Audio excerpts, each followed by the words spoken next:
Good evening. I would like to call to order the regular meeting of the Monee Village Board of Trustees, March 30th, 2022, 6:34. Diana, if I could please ask you to come up for the invocation.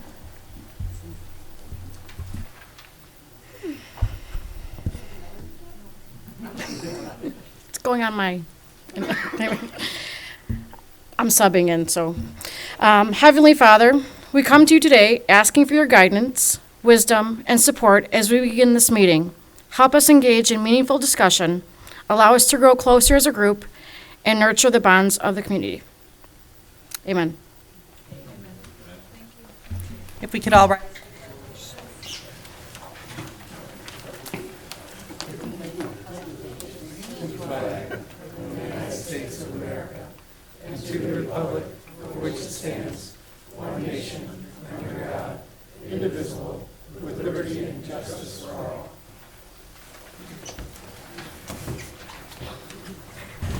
Roll call, please. Trustee Gonzalez? Here. Trustee Henson? Here. Trustee Horn? Here. Trustee Rakes? Trustee Wilson? Trustee Udris? Present. Okay, open to the public, agenda items only.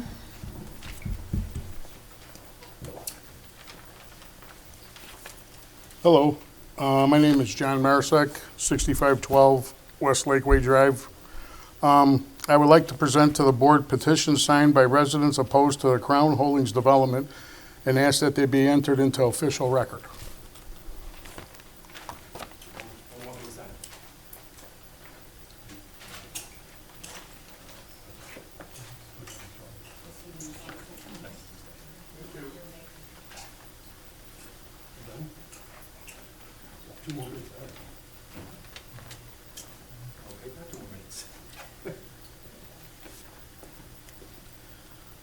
Ken Bluen, 6446 Lakeway Drive. Also here to support my non-support for the Crown development due to congestion, truck traffic, noise, pollution, etc., as has been caused by every other development on the west side of Ridgeland.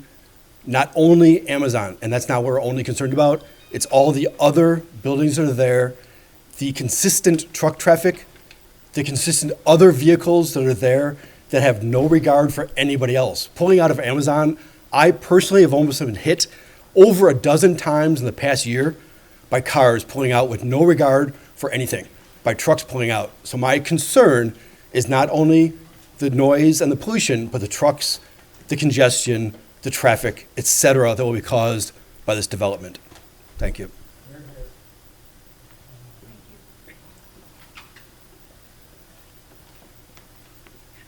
Christine Scott, 6430 Lakeway Drive.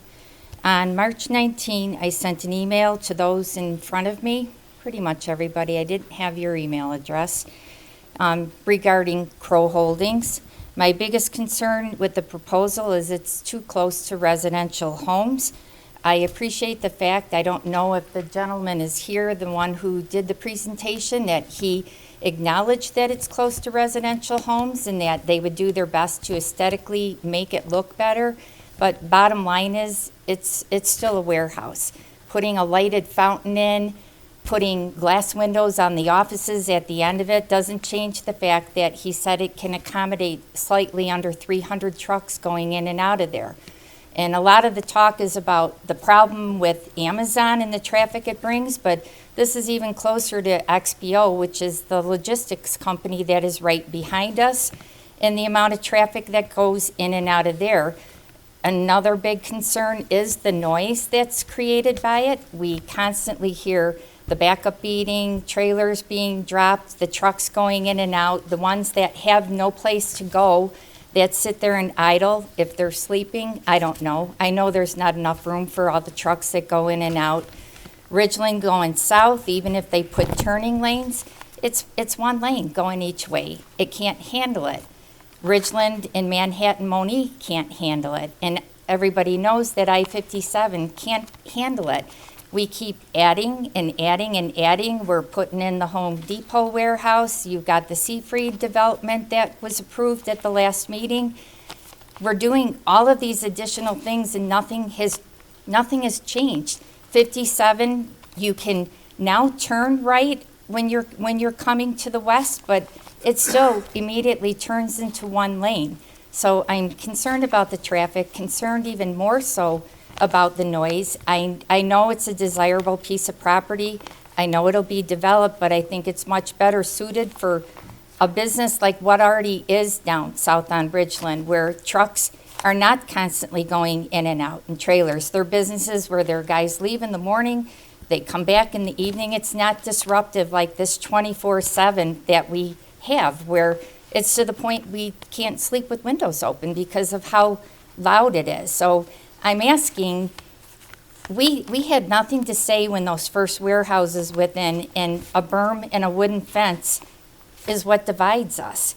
We were done wrong. The people on the west side of 57, we have all the industry around us, but we have no benefit. There's nothing else for us over there. So I'm asking you to please not let this go through and add even more. I think, Chief, you can say too, there's definitely an increase in accidents, especially when Amazon is letting in and out in that. And the other things that come along with having more and more people just come in and out. And it is a residential area, not just Lakeview Estates, but you've got Gorman and Tuscany and there's multiple ones in that. Please don't do it to us again. Thanks.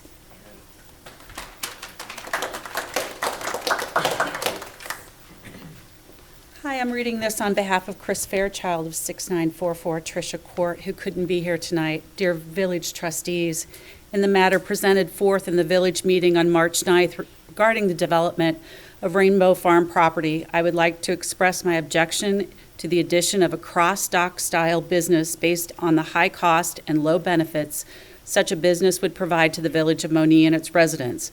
Unlike the Amazon business that was welcomed years ago, a cross-dock operation is not a point-of-sale business, but rather a mixing center and distribution hub for corporations.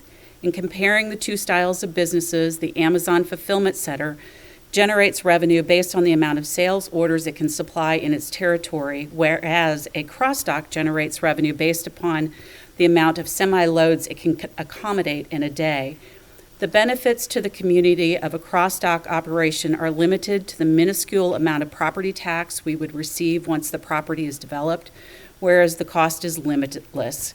The Village of Monee will incur future liabilities related to the maintenance and repair of infrastructure that are subject to increased wear and tear due to the tremendous volume of semi-traffic. Additionally, the influx of non-residential traffic to the area brings increased risks of crime, vehicle incidents, and property damage and injury to others that share our roads. Our resources, specifically our land and our singular interstate access point, are scarce. Large companies only seek to invest in the development in our area due to the relatively low cost compared to Chicago real estate. You, as our elected trustees, have an obligation to the village to protect those resources and utilize them in a way that directly add to the common welfare of the residents. Otherwise, our community will become nothing more than a dumping ground of secondary operations for big businesses that wish to pay less for land and taxes by moving further from Chicago. Thank you for your time and your consideration and your service to our community.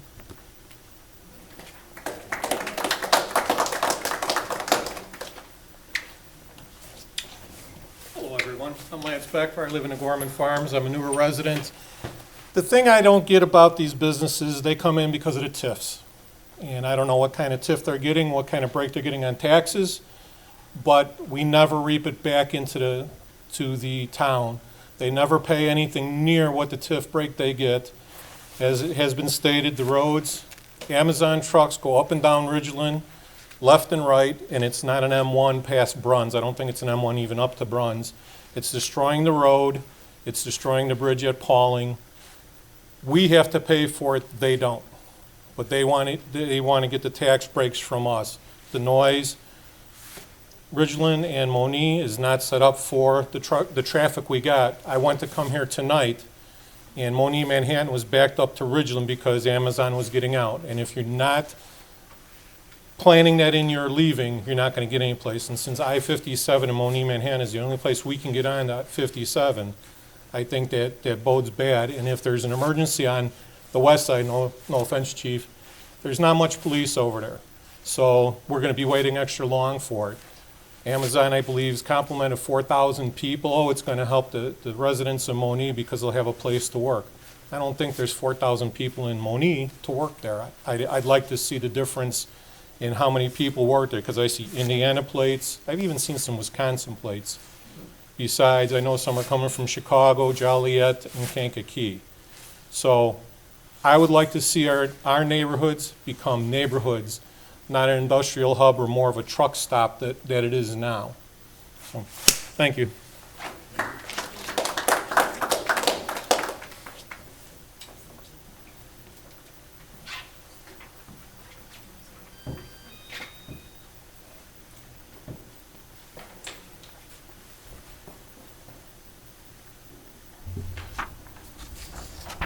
Thank you, everybody, for your comments.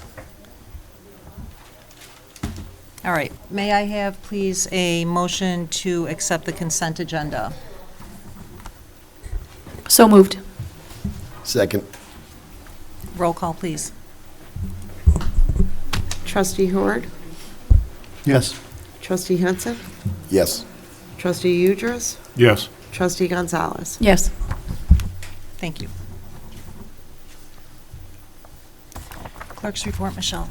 No report. Thank you. Okay, moving on to the mayor's report. I would like, please, a motion to accept the amended FY 2022 budget. It has been posted at Village Hall and has been on the website since the last meeting. I'll make that motion.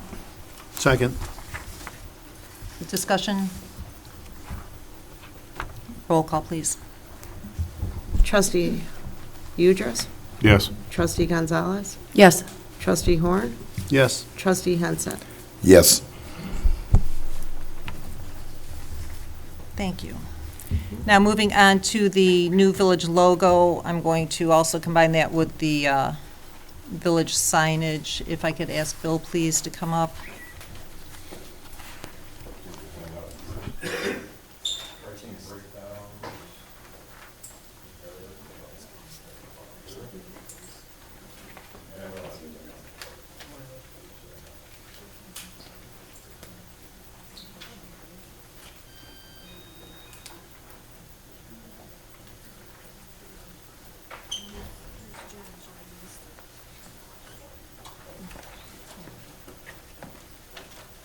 So over the past several months, I have, okay, it's not working.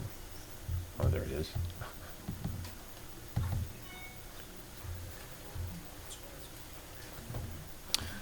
We have been talking about new logo for the village. And, you know, at first when I started out, the lettering was pretty edgy and hard to read, so we've gone back and refined it. This is something that I think is important as the village grows and in various ways. That's important to show movement, to show that we're more modern and things. So this is where we are with as far as refined lettering for Monee, which is a lot easier to read. And as you'll see in the signage going forward, the bronze look, the metallic goes along with the signage, so everything is consistent. So this is where we are. So I think I would need approval that this looks good to everybody. And if so, then it'll be applied to the signage that you'll see in the next slides.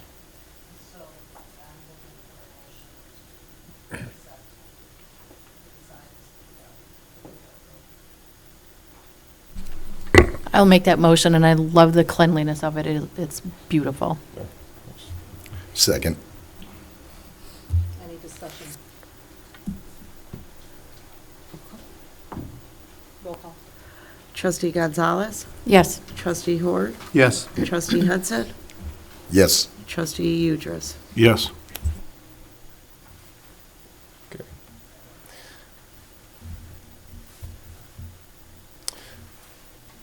And then along with that comes the beginning of signage, the one thing in here is that, I think we need to be branded when it's televised and when people walk in. I think it's important to have our logo right behind the mayor and Ruben. So this would be cutout letters, just as you see, bronze, metallic, stuck to the wall. So I'll move forward with the rest. The sign out in front, the brickwork would stay the same. The kind of the yellow and black, the one color with the older look logo and letters would go away, so we would retrofit this in. The bottom portion, of course, is an LED, two-sided LED message board that would change, through graphics and such. So we could put events on there, we could promote new businesses coming in or business events going on. So this goes along with everything else that you'll see.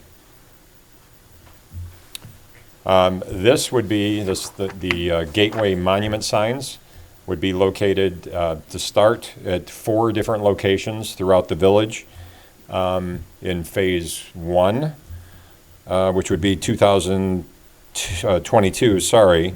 So those would be located throughout the Governor's Highway South and North, and then also East and West. And then in 2023 and 24, we would add possibly another 3 to 4 signs, which are in the costing. These are industrial monument gateway signs. So again, 4 locations this year. These measure about 15 foot high from the base to the top. They would interchange or move as a business comes in, one moves out, and we swap. The side opens up, and then one slot comes out, or the sign comes out. All the graphics would be black. There would not be different colors to go along because they fade, and just to keep it clean. So this, again, would be two-sided. The stone at the bottom would actually be very similar to what's on the creamery. So to tie in with the historical part of it, it's not the kind of the brickwork. This is just rendered. So again, it's two-sided sign, about 15 foot high, and I think it makes it about 8 foot wide.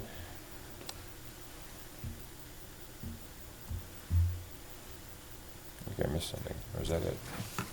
I think that was it. And then costing-wise, so in summary, so I had 2 different quotes prepared. Express Signs, who is located in Sherwood, who I've worked with in the past. I've worked with both of these, actually. You can see in column 1, the total cost. I did not have Fast Signs do the boardroom breakdown because it's only $765. But phase 1 of signage is $413,000 with Express Signs. Through Fast Signs, it's $513,000, so a difference of $100,000. That's phase 1 for 2022. Phase 2 would be 2023, 2024, depending on road construction going east and west, as was mentioned, Manhattan Monee Road, that type of thing. We would be looking at 3 industrial gateway signs, which I don't see that changing much. And then the gateway monument signs would be 3 as well, as for a total from Express Signs of $285,180. Fast Signs is $361,077. And then along with that, you have to landscape. We have to trench electric to get electricity to it because everything is illuminated. So the Village of Monee at the top would always be lit up. The companies would be lit up, the same with the LED.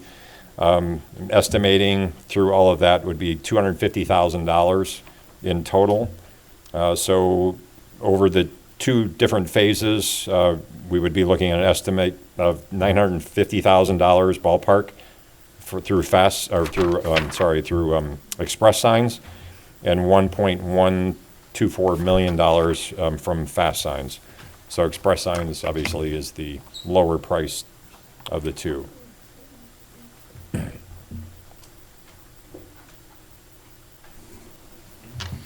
So I'm looking for a motion to accept the signage with the cost and the phasing, the proposed phasing. I'll make that motion.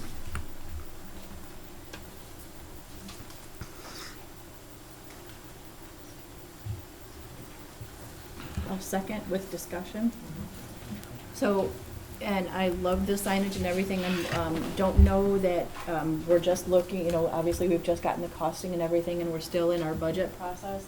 I would, my own personal thinking is if we approve these signs and then just are able to have further discussions on maybe the phasing of them, and maybe drawing it out, or, kind of rethinking how that looks too.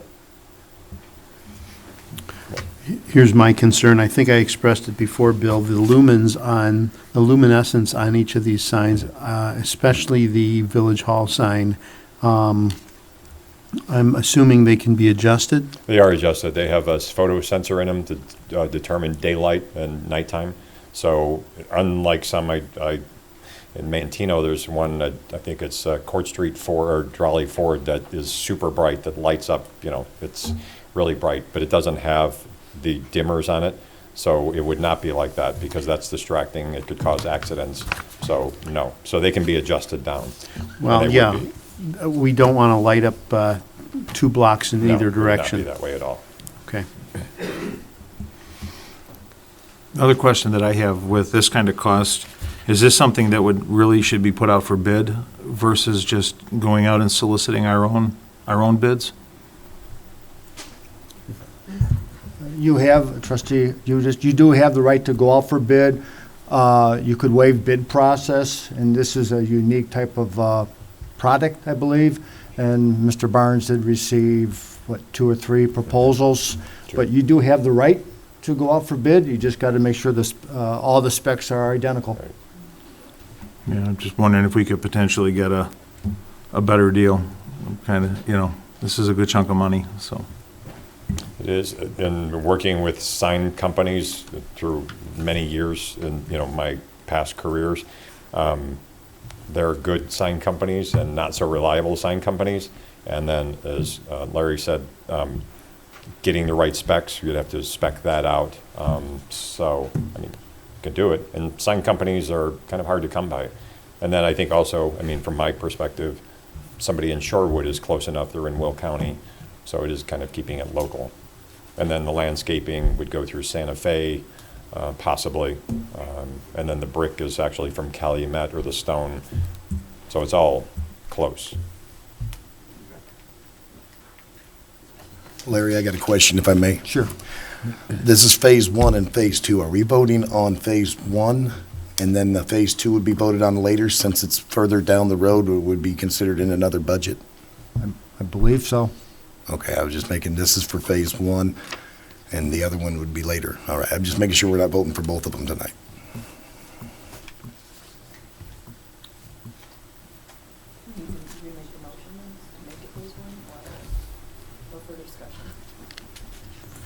Is there a date on the bids that you've got, good for 90 days or whatever? You're talking to the mic, please. I was.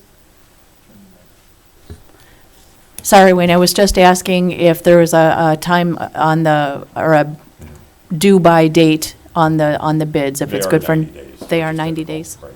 Thank you.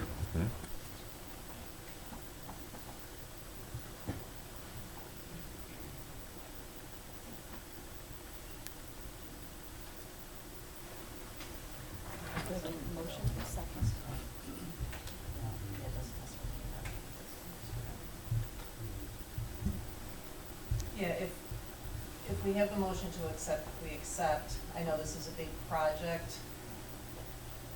Correct me if I'm wrong, Bill, but I kind of foresee this. I know Bill's he's got a lot out there that is hopefully to be done this year. I don't know necessarily, though, that it would all be accomplished this year.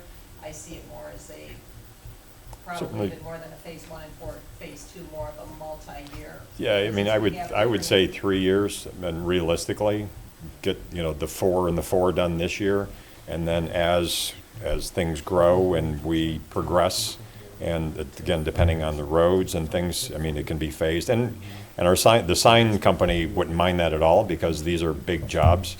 So, this is something that honestly, with 8 signs, will probably take a total of maybe 6 months by the time they order and get everything produced, and they, you know, have obviously a mason to do the stonework and things, so, yeah, I mean, it's a process. Yeah. Mayor, if I may, so the plan would be to pay this out of corporate funds initially, and as Bill mentioned, it's going to be phased in, but this is also TIF eligible, so it would be at a later time to be determined the amount per TIF to contribute, because this is a village-wide project, so each TIF district would be responsible, or eligible, I should say. The construction projects that are slated for Court Street, that's going to happen at the end of this year, so this is out of the question for gateway signs on Court Street East at Will Center. For the west side, right now we're in the process of having Monee Manhattan Road widened, but that's currently phased in year 2026 to all the way down to, I believe, to Harlem Avenue is a 4-lane is the proposal. And so engineering is being done. There's talks right now with IDOT, Will County DOT. So all that's in motion right now. And realistically, that in the west side, we're probably looking 3 or 4 years down the road. So as Bill mentioned, this would be phased in over time. So that being said, can we approve the project and loving these signs, but maybe work on together a different kind of phasing into it, you know, to the ones that'll make sense where we don't have big construction projects coming in first? Oh, sure. Mhm. Yeah, because we definitely don't want to spend all that. Right. $70,000 on a sign and then say, oops, we have to move it now and tear everything out. So, which is why we're looking at Governor's Highways, north and south, and a few others, but then again, in the industrial areas are pretty safe. And I think also, if I could, it also goes to, the mayor's talked about, and there's been talk about, you know, beautification, that type of thing. I mean, this really, This is beautiful. it really improves, enhances the look of our front door coming in, that it shows that while things are really happening, not just for businesses, but to residents as well, that, you know, we can use it for messaging and that type of thing. Amber alerts, again, you know, safety things. So, and these signs, the LED signs last for 25 years as a minimum. So, you know, and if a panel goes out, it's just an 18-inch panel, they swap in, they put it in, and it's guaranteed for, I think, 2 or 3 years. And they don't cost that much. So, again, it's... Katie, how about, what if we table it? We do have a budget meeting actually coming up a week from today. So why don't we table this, discuss Rephasing it, finances a little bit yeah. more at the budget meeting, so then at the next meeting we can, you know, maybe hopefully have a little bit more direction in terms of which and when, you know, because I do think, yeah, the Governor's Highway, those would be good. We don't have any construction coming up with that. Madam Mayor, could we also maybe get a little bit more realistic phasing during that time to where we could see what would be this year, what would be next year, and so on and so forth, and since we tabled it? Yeah. I think that would be beneficial. Yeah, and I have that list, I think I distributed last time, maybe down below, so, but it's not written in stone No pun intended. yet. So do we need to withdraw the motion? Yes. You made the, right? I did make the motion, yeah. So I'll withdraw that motion.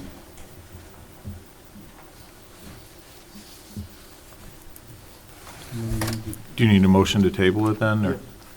Motion to table. Then I'll make that motion to table it. I'll second. All right, roll call. Trustee Hort, Yes. Trustee Henson, Yes. Trustee Udras, Yes. Trustee Gonzalez. Yes. Okay. Thanks, Bill. And then last item under my report, we are, as I mentioned earlier, having a committee of the whole meeting next Wednesday, April 6th at 6 p.m. here at Village Hall to review the fiscal year 2023 budget and other financial matters. And moving on to now the administrator's report. Thank you, Mayor. Good evening, everyone. First item under my report is have a presentation from White and Associates. We have Reagan Pattison and Jim Nagel from White. And just to remind the board, we're in the process of selling our Public Works property, number 2. And we currently have about 30,000 square feet of storage space for our equipment, and we're packed to the gills. The facility over on Industrial, the 20,000 square foot building, is right now, we're selling it, and we're getting close to closing, and we're going to have to move quickly for another facility for Public Works. So we've asked White if they would give us a presentation and just an overview of what they can do for us. Without further ado, Sure. take it away. Thank you. Thank you all for having us. My name's Reagan Pattison. I've been with White & Company for 3 years now. I am the Director of State and Local Government, so I primarily focus on public entities like yourself. So, and then And I'm Jim Nagel, and I'm a Senior Vice President. I've been here 15 years with White. And I run the construction group, but I also am involved in a lot of our municipal work on the design side, design build side as well. So we understand that there's a need to consolidate your public works facilities and move the salt storage as well. We know at this point you guys have about 5,100 residents. CMAP predicts that by 2050, not that they're always right, that maybe that number could double. We presented to you all before back in January. We did a traffic study. My friend Griselda was here, and we are very familiar with your village, Amazon, the amount of employees, and the possible increase of traffic and accidents and so forth. Well, when that happens, then that increases maintenance and work for your public works facilities. So we only see that need growing for you. So the fact that you guys are doing your due diligence and looking ahead to the future, we would love to partner with you on that. My role, if we were to partner with you, is I used to be an alderman for the city of Wilmington and a Will County board member.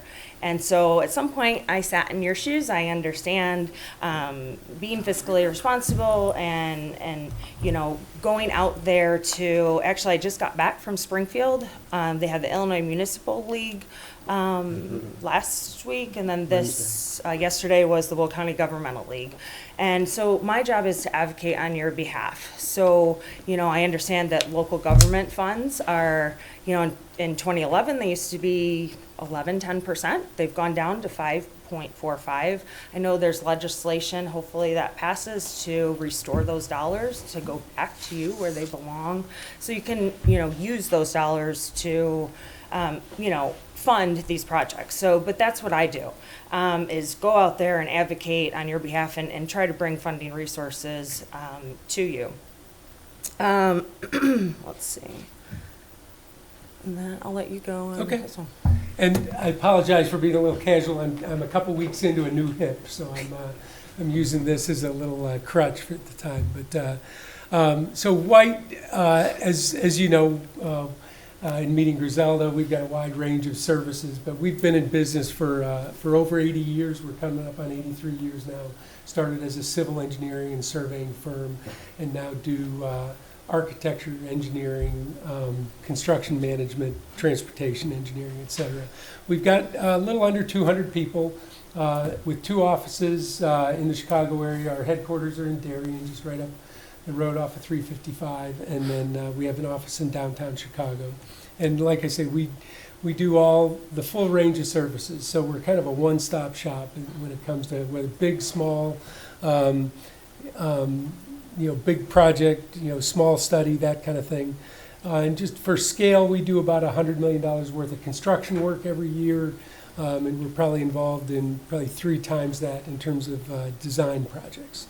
Our services range from the very preliminary stages of planning, whether that's master planning, space needs analysis, project development, et cetera, taking it through to project completion, including architecture, full design, engineering, including civil, structural, MEP, transportation engineering. So we're familiar with roads and road studies, construction management.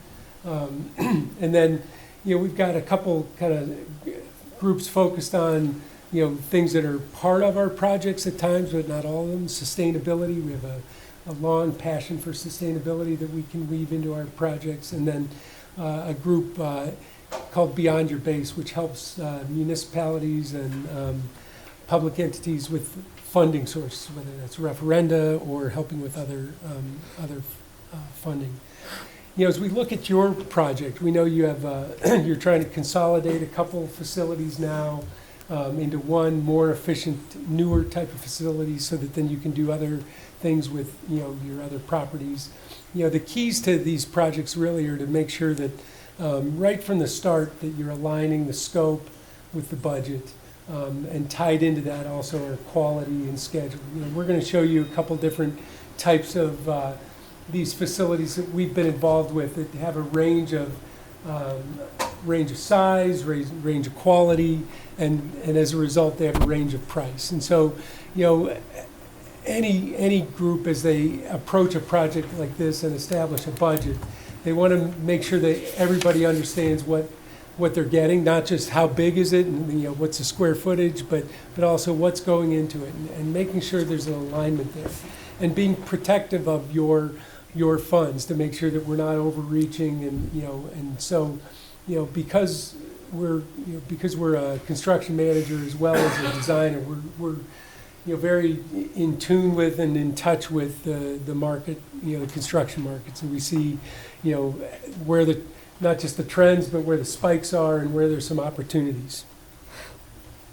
So as it relates to public works facilities in general, and we're just going to kind of show you a smattering of projects that we've been involved in, more to give you a flavor of the different types and the components, and not to give you an exhaustive look of everything we've done, because I think the discussion really, where you want to take this is how, what are your priorities, from a functional standpoint, size standpoint, and then where do aesthetics and finances run into that. So we did a operations facility out in Elgin. It's about 13,000 square feet. This had masonry exterior construction, as you can see, kind of a hybrid of some pre-engineered building and masonry with, some kind of open bay exterior parking, as well as some interior drive-through type of facilities you can see from the kind of the interior view. So it gives you kind of a dual function type of facility.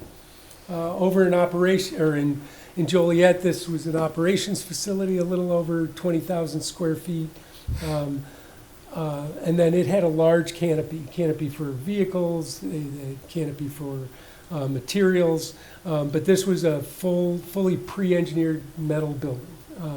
Not a lot of glitz and glamour to it, very functional, but it did have kind of that drive-through design, and then as you can see, it had a lot of area around the building that was paved, and then area for storage and that kind of thing. So so when we talk about the costs of a facility, it's one thing to say, well, a building costs X dollars a square foot, but for projects like this, for facilities like this, you have a lot of paving that is going to go into this too. And so when so that the site work component here, and as we look at your site, there's a lot involved there that needs to be taken into consideration as well, because the last thing you want is just a building out there and not function for what you are looking for all your vehicles.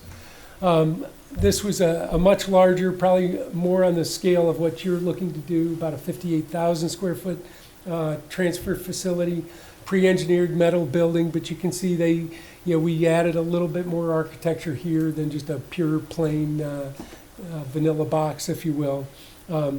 Interesting thing here, it was adjacent to and integrated with a wetlands, and I know on your site you've got some wetlands that have to be dealt with, and so you don't have to run and hide from them. You can do things to incorporate them into the facility. And we'll talk a little bit more about that when we talk about your site a little more specifically.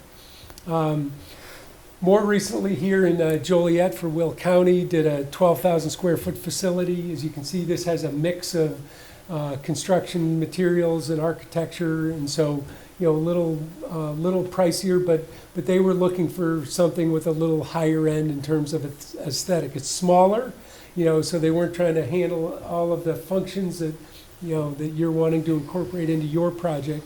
And this had purely just a drive-in type of arrangement, you know, so it didn't, you know, it wasn't quite as, didn't serve all of the functions that you're looking to do.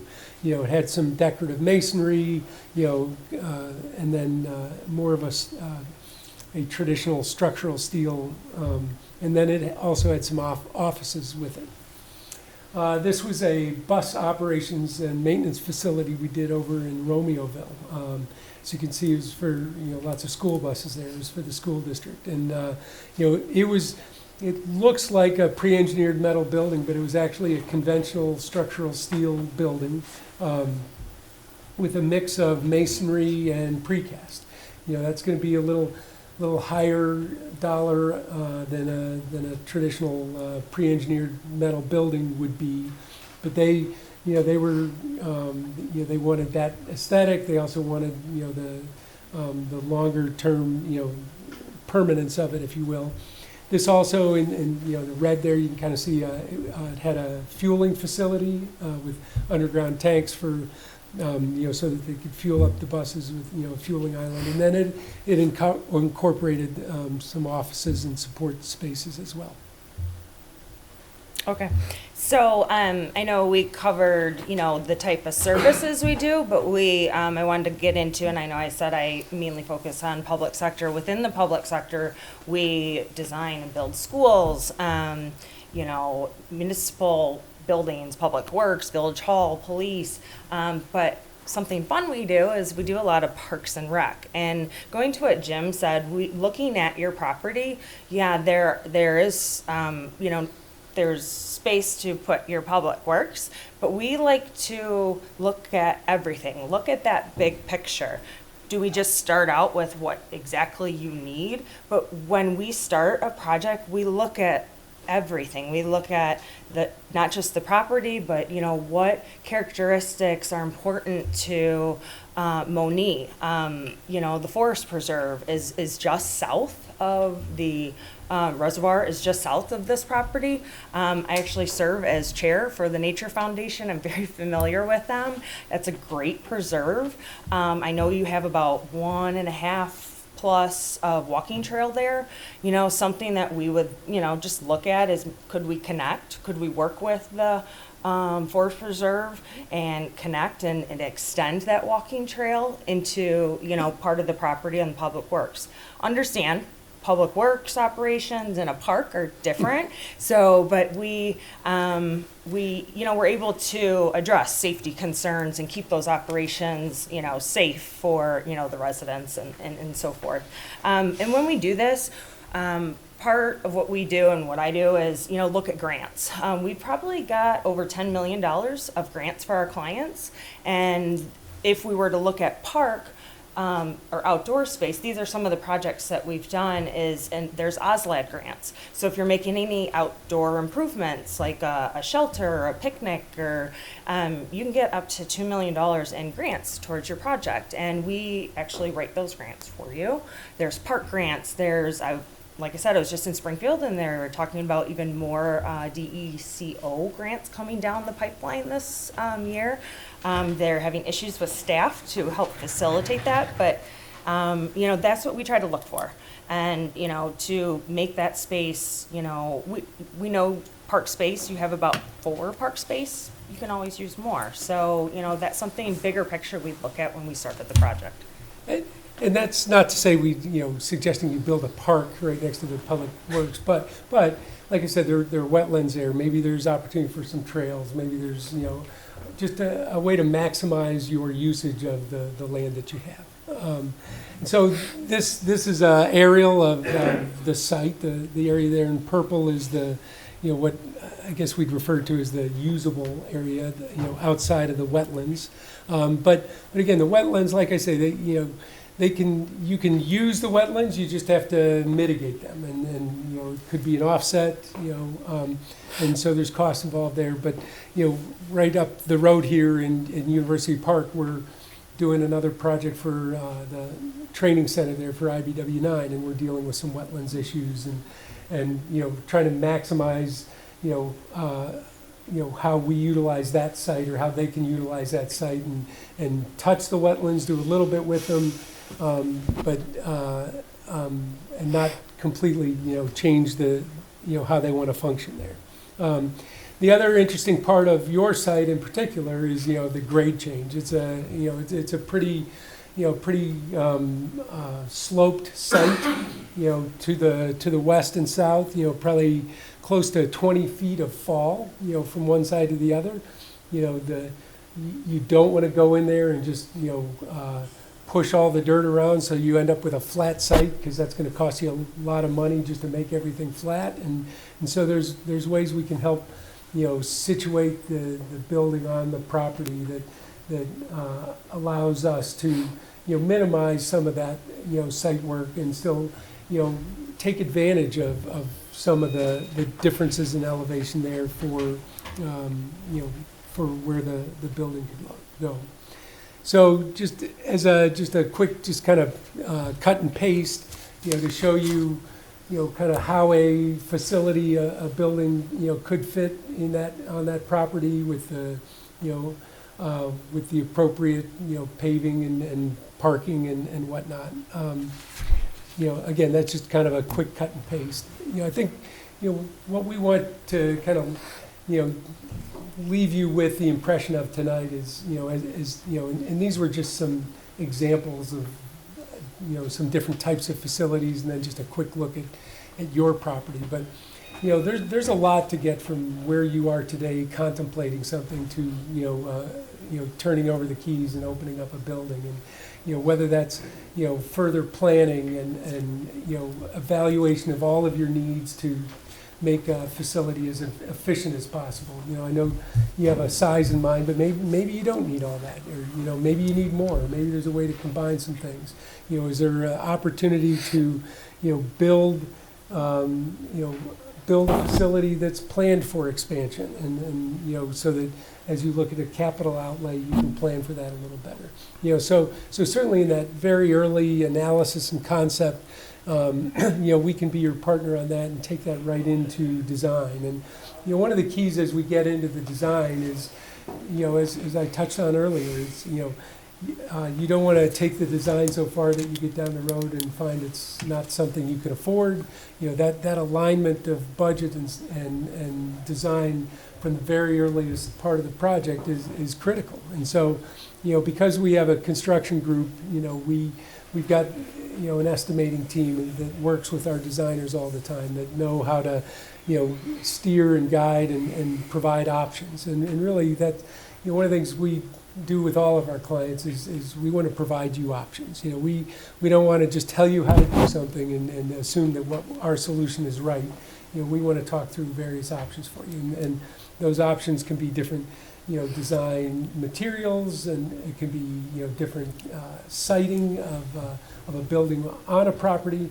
But then as that process moves along into the design development, and then, you know, ultimately the construction documents and permitting, you know, we can be a partner on the construction side. And that same team that was involved in the estimating and upfront planning for, you know, the phasing and construction can take through the construction management, you know, through to the end. We aren't, you know, we don't hire the carpenters and laborers. You know, we're not signatory to unions. We're a construction manager, much like an architect is a professional service. And so, you know, everything is publicly bid, and, you know, so you get that same competition of bidding, but just through a different vehicle. And then, you know, so that, you know, kind of that full surface cradle to grave partner is, you know, what we pride ourselves on. And, you know, while this is, you know, the project you're contemplating right now, you know, as Reagan, you know,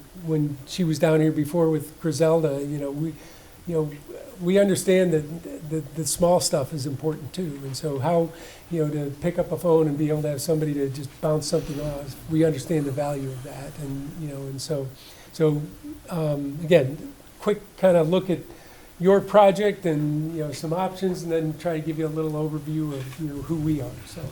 Before question and answer, I think this is important, can you explain the whole GMP, guaranteed Sure. max price? I think that's really. Sure, so, at some point during the design, process, you're gonna decide how to build this, and, traditionally and historically, an architect or engineer would take documents to final completion, they'd send it out to bid to a general contractor, and then you'd find out how much something would cost by how the bids come in. One thing we've been successful with in working with our partners, our municipal and public partners, is because the construction management as a professional service, we can at an appropriate point of design, whether that's at design development, partway through, we can guarantee you a maximum that project would cost. And so instead of just establishing a budget, it's truly establishing a maximum, called a GMAX or a GMP. And then everything is still, everything is still publicly bid. The subcontractors are hired through that process, and then anything that's left underneath that GMAX at the end of the job comes back to you. And so it's not a situation where we share in any savings or we look to maximize our profit. We're hired for a service, and then we advocate aggressively on your part to, get as good a value and as much in the project as possible. Thanks. You're welcome. We throw these acronyms around like everybody knows. Thank you for coming out. What square footage are you proposing, would you propose for our village, based on what you know about us thus far? Well, I think it's too early to make that assessment, honestly. I mean, I've heard 50,000 square feet. I think, that's a big building or a big facility, and, depending on how, what kind of building you want, if you want as much square footage as you can get, for the, lowest cost construction, or whether you want, something with a little more aesthetic to it, it depends on your budget as well. And so that certainly, when we talk about that budget and scope alignment, a big part of that is how big a structure are you going to have. And so I don't want to not answer your question. I've heard 50,000 square feet. I think, that I think would push the limits of your budget pretty substantially. So we've heard a lot about wetlands here. Could you define what a wetland is? So wetland is, it's really defined by the Army Corps of Engineers, and so it's mapped out. And ironically, a wetland isn't always wet. It could be dry as a bone and may stay as dry. But at some point, it was deemed a wetland, and there are different categories of them. And it could be an isolated wetland, which can be easier to deal with and mitigate if it's a part of a tributary and part of a system of a waterway. Then that's a little more involved. Depending on how it's categorized, it might be able to be handled and mitigated locally, or it might have to have the Army Corps involvement and that kind of thing. And so while depending on the type of wetland and how much you would be looking to encroach or change, that configuration of it kind of dictates, the path you would have to take to mitigate. But I guess what I'm leading up to is that you cannot build on wetlands, but you could have a hiking trail or something through wetlands. I'm gonna make that even a little more confusing for you. You're right. You can't just build on a wetland, but I can trade off. I can offset. And so if I've got if I have, an area of wetlands, that's where I really want to put something, again, depending on the kind of wetland, so it's not a blanket statement, but, and for instance, we're doing this up at University Park, where there's a section of wetlands that we want to build across. And so, in order to do that, we're taking away an area of wetlands. And so we have to create a new area of wetlands. And so, you can trade off pieces of a wetland, again, given the right kinds of circumstances. That's not a blanket statement, but there are opportunities there. And so, like I say, just up the road, we didn't want to be completely constrained by, the geometry of the wetlands. And so, we've worked with, the municipalities or the jurisdictions there. We actually didn't have to go through the Army Corps up there, but, to design, the facilities so that we can offset those wetlands. Last question from me. Materials turnaround, specifically on, let's say, structural steel. What, from the time of ordering to on-site? It varies greatly, and it's a day-to-day changing thing. But here's what I'll tell you as of this morning. So we talked to a couple pre-engineered metal building suppliers just today to get as current information as we can on where that market is, and it's the lead time from awarding a contract to having that steel show up on site is probably in the 6 to 9 month range. Okay, that includes 6 to 8 weeks of shop drawings and submittals, and then probably 5 to 7 months of lead time for the materials. We've had clients, place an order for a building, before the design's done, and, just to get a slot in that line so that we can, and then we finish out the details of the design. We've changed some of our designs from pre-engineered metal building to traditional structural steel because of the lead time, Or price. Precast and trusses are hard to come by as well. They, depending how big and, how expansive, those could have lead times up to a year, so it's something, it's unlike anything we've ever seen in the market, but we're working to find the right, niches to, minimize the time impact that it can have. Thank you. Mm-hmm. I've got a couple questions too. So first, I'm going to go back to the wetlands. Mm-hmm. So this particular, you probably know the reservoir pretty well, and then you probably know that particular wetlands. Is it classified yet? Do you know where it is?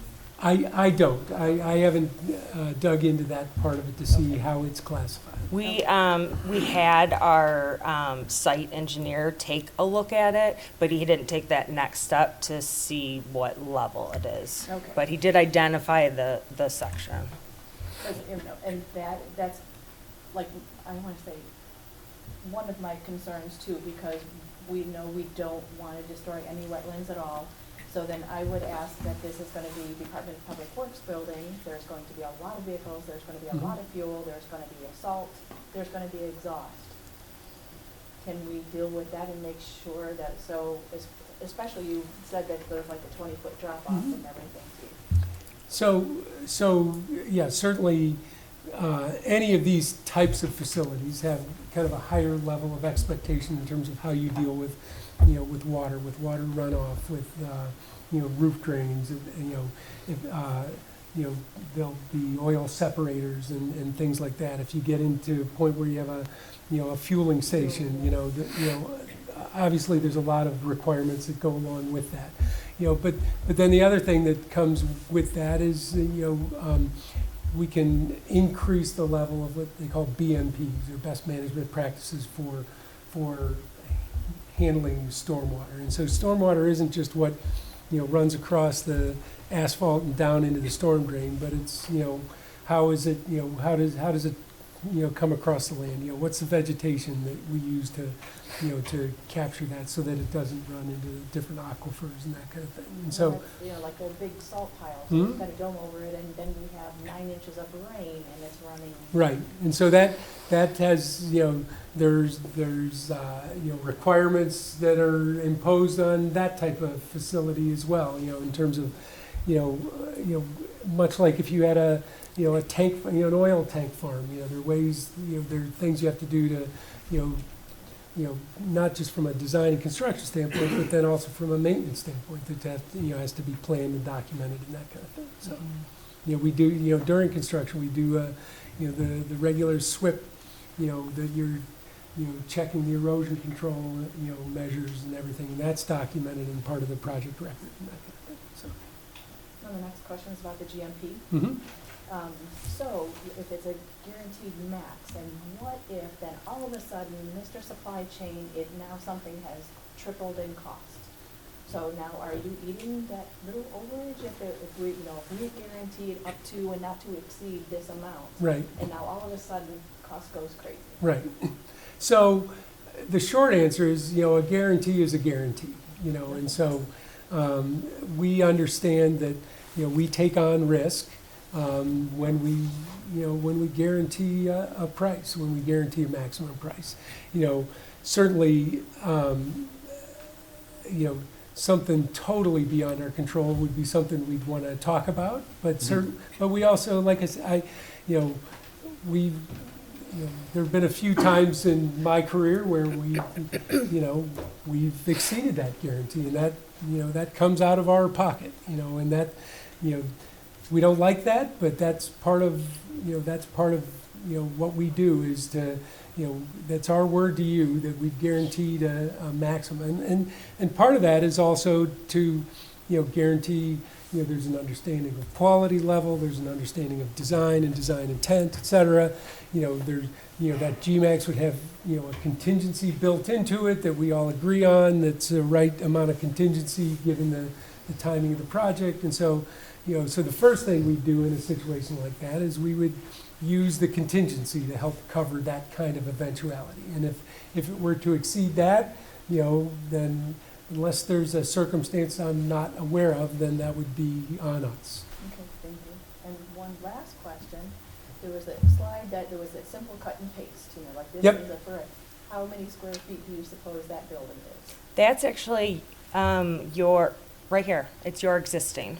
So we took a snapshot of the Public Works behind you, and so that we just took what space do you have now, Right. and we understand that doesn't take into your second location. Sorry, we didn't tell you that. Yeah, so you can see that. We just tried to see if we could even fit that location That takes up a there. tiny Yeah. portion of, the available property. Puts it in perspective, yeah. So,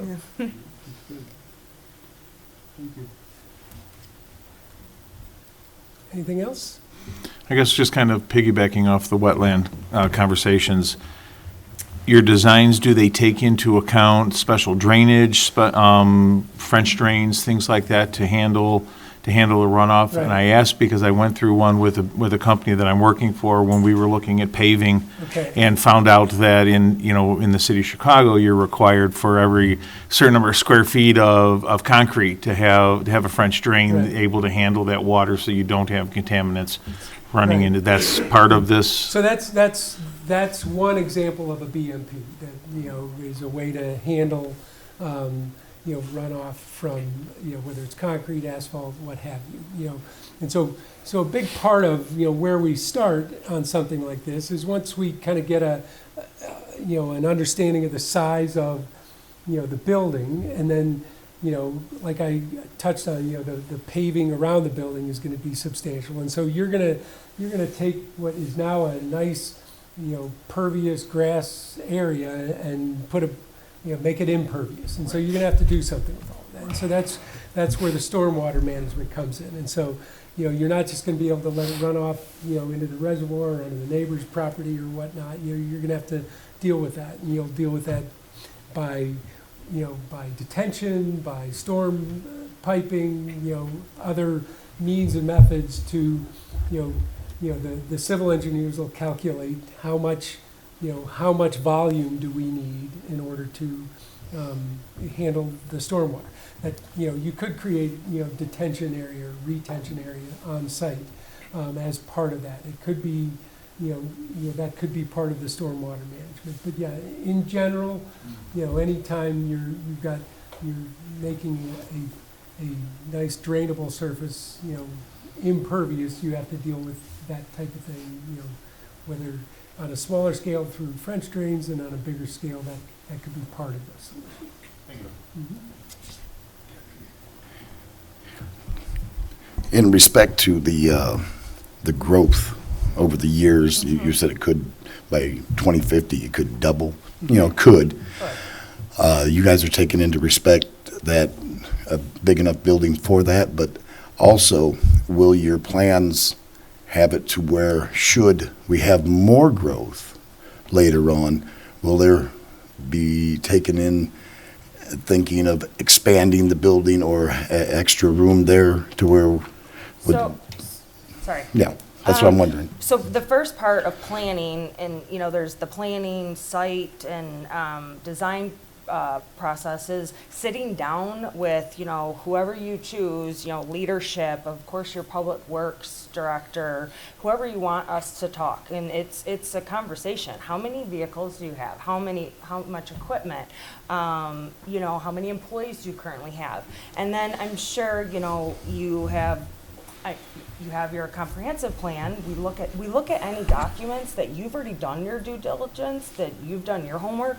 We're going to use those as part of the way we look at things, and we'll ask you. We'll ask the public director. Where do you see your department growing in 5, in 10, 20? And yeah, we look at the CMAP number, and CMAP is kind of over. Estimated the increase on a lot of their population, but we still look at that number. They got that number from somewhere. So absolutely. And then while we're designing this, yes, most of our buildings are designed, especially these type of buildings, to add on, to expand. Or maybe your budget doesn't quite allow for that 50,000 yet, but can we phase this project and be respectful of your budget, but eventually get you to that point? Yeah, I was just wondering if your plans would have that room and be there to where if we should have to, when the time comes and we don't have to have an issue like we did back here. We didn't have any room to expand. Planning for future growth is always, part of that initial process. You never want to build something so large that you never fill it, because then you're paying for it and you don't need it. But to be able to plan for something responsibly and then for some responsible growth in the future is because with the wetlands and what we're all talking about and such, we're just making sure that there would be room for on that property, room for future growth, so we don't ever have to do this again. Right. Thank you. Yep. Sure.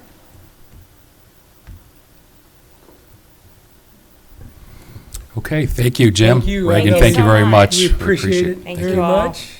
Have a good evening. Okay, moving to next item under my agenda is a lease agreement with Lester Batterman Jr. Mr. Batterman Jr., doing business as Eagle Ridge Farms Incorporated, has requested to enter into a lease agreement with the Village of Monee to farm approximately 32 acres, identified as Parcel 1, and 5.4 acres, Parcel 2, of property owned by the village. Parcel 1 is located at Monee Manhattan Road and bordered by Egyptian Trail and Illinois Route 50, Governor's Highway. Parcel 2 is located on Illinois Route 50, Governor's Highway, and bordered by Egyptian Trail and Industrial Drive. The terms of this lease agreement would be as follows. Purpose would be solely to plant and harvest crops. The rental amount is $1 per parcel. Lease agreements would begin on April 1st, 2022 through January 1st of 2023, unless terminated by mutual agreement. The tenant is to provide a certificate of liability, naming the village as additional insured in the amount of $1 million and 0 cents. Action requested is a motion to authorize the mayor to sign the lease agreement with Mr. Batterman Jr., doing business as Eagle Ridge Farms for Parcel 1 and Parcel 2 in the amount of $1 and 0 cents per parcel. I'll make that motion. And second. Any discussion? Can you talk a little bit about why we're only charging Mr. Batterman $1 per parcel? Trustee Horn, that is nominal consideration. Anytime there's a conveyance or some type of lease, there has to be some type of consideration made. It's between $1 and $10. That $1 does not denote the rent that he is paying the village. But when you have a contractual obligation, you have to show consideration, and the consideration would be $1.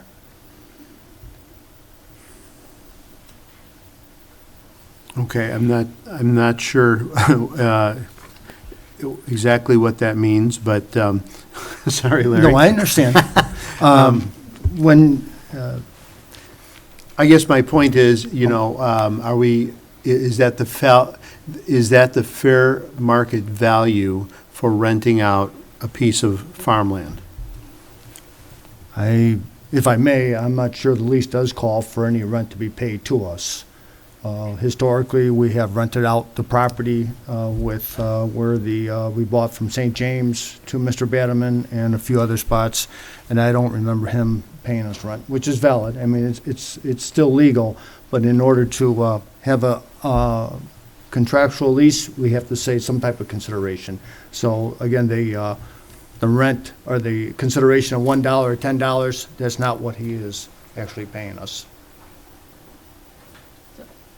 So I know this is the same Mr. Batterman who's had this for many, many years here, so this is nothing out of the normal what we've done other than probably this certificate of insurance, correct?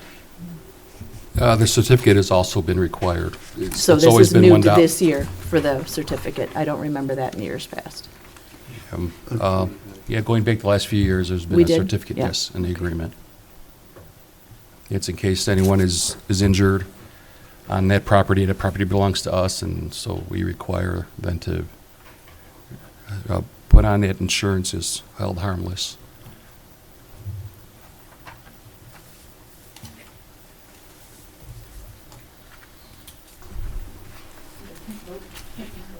Roll call.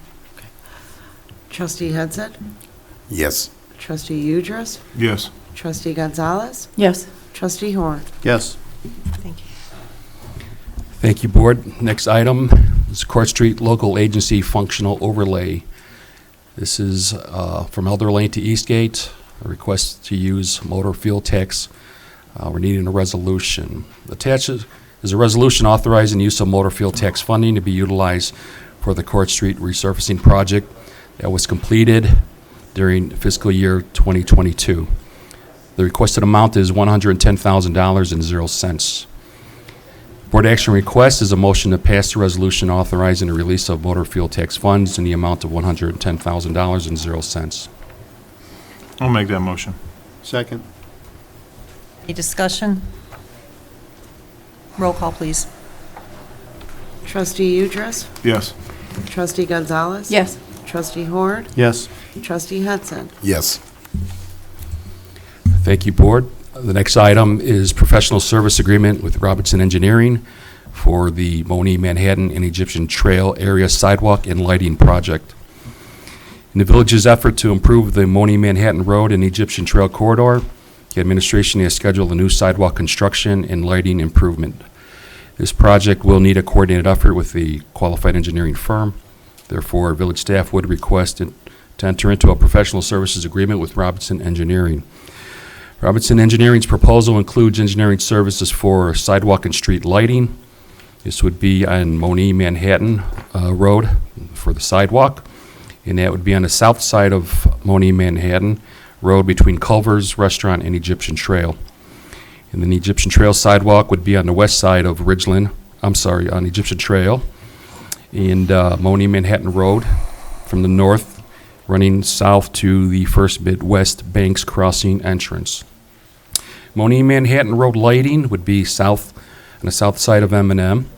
Egyptian Trail lighting would be east of Egyptian Trail between Monee, Manhattan to Court Street, including the roundabout. And then the Court Street lighting would be from Egyptian Trail to Illinois Route 50, Governor's Highway. Engineering costs, the topographic survey and property line determination is $28,000. $0. Engineering design is $59,000 and $0. Easement documents, if needed, $1,500 per parcel. And a motion to authorize the mayor to sign a professional services agreement with Robertson Engineering in the amount of $87,000 and $0. This would be inclusive of any easement documents or document costs if needed. I would look for a motion to authorize. I'll make that motion. I'll second. Any discussion? First thing I'd like to say is I think putting a sidewalk from Culver's down is probably one of the safest and best ideas I've heard yet. Having today, coming home from work, had somebody decide to walk out into the middle of the street because they had nowhere else to walk. So I like that idea. And I think it's like I said, overall, I think it's a great idea, long overdue. Roll call.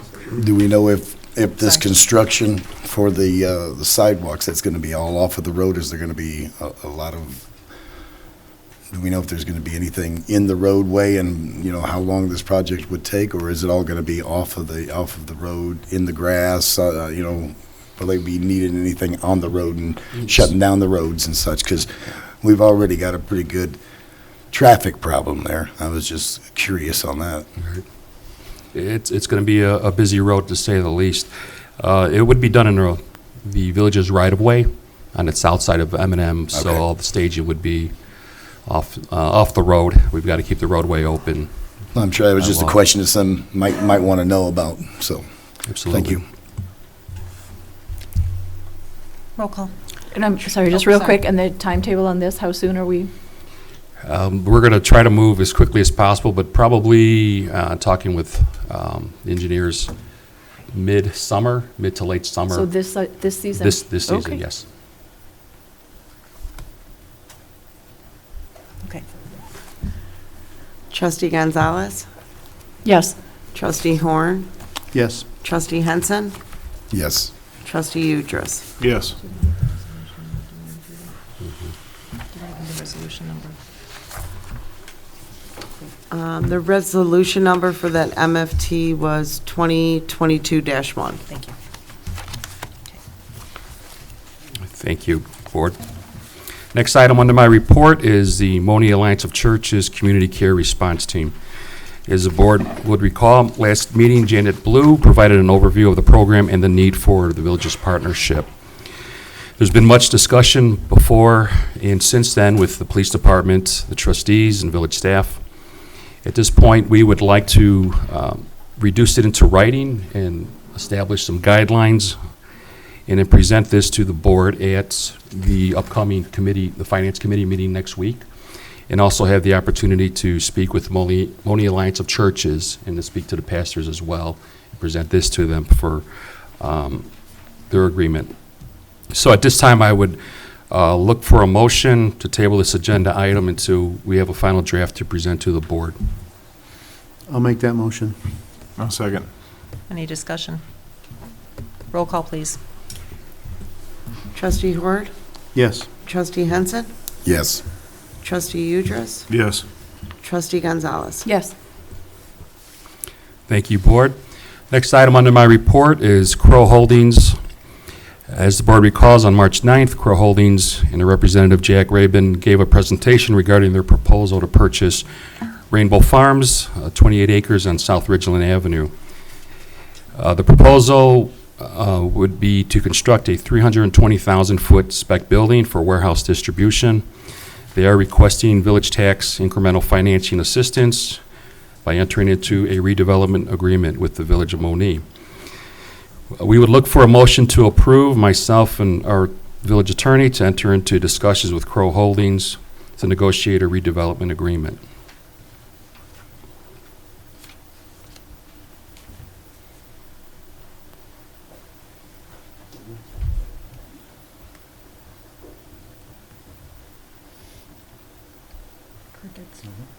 Okay.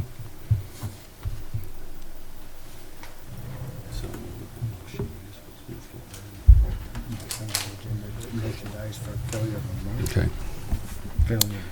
Okay. Thank you, Board. So no motion made. Moving forward. Next item on my report is a presentation by Farnsworth Group. We have Brian Kraft and Matt Berger from Farnsworth to do the next presentation regarding our new Public Works facility. Good evening, gentlemen. Hello, everyone. Allow us just a moment to boot up. Yep. Just hand out to everybody. Okay, that's no problem.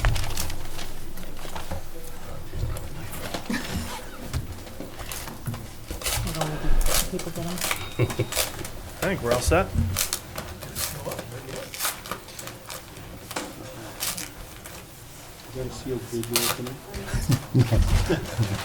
And the winner is...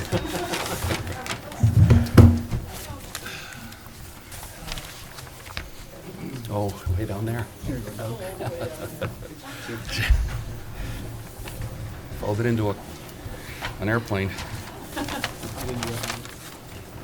Any extra? Yeah, just four. Just that's we only have four.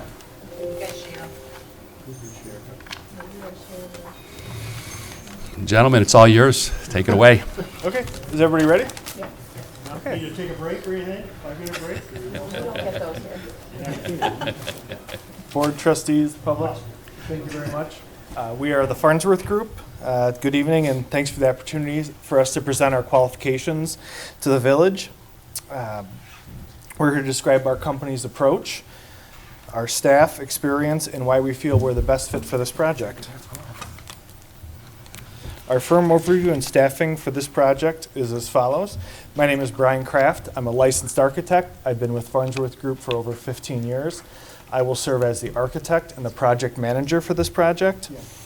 Our additional project team is shown on the slides. We have a full complement of in-house architects and engineers, all under the Farnsworth roof, where we have, a lot of you know Ken Chastain. He unfortunately couldn't be here tonight, but he will be our program manager. We have several architects on this team, as well as mechanical engineers, electrical engineers, plumbing engineers, fire protection specialists, structural engineers, interior designers, land surveyors, environmental specialists, and commissioning agents if necessary.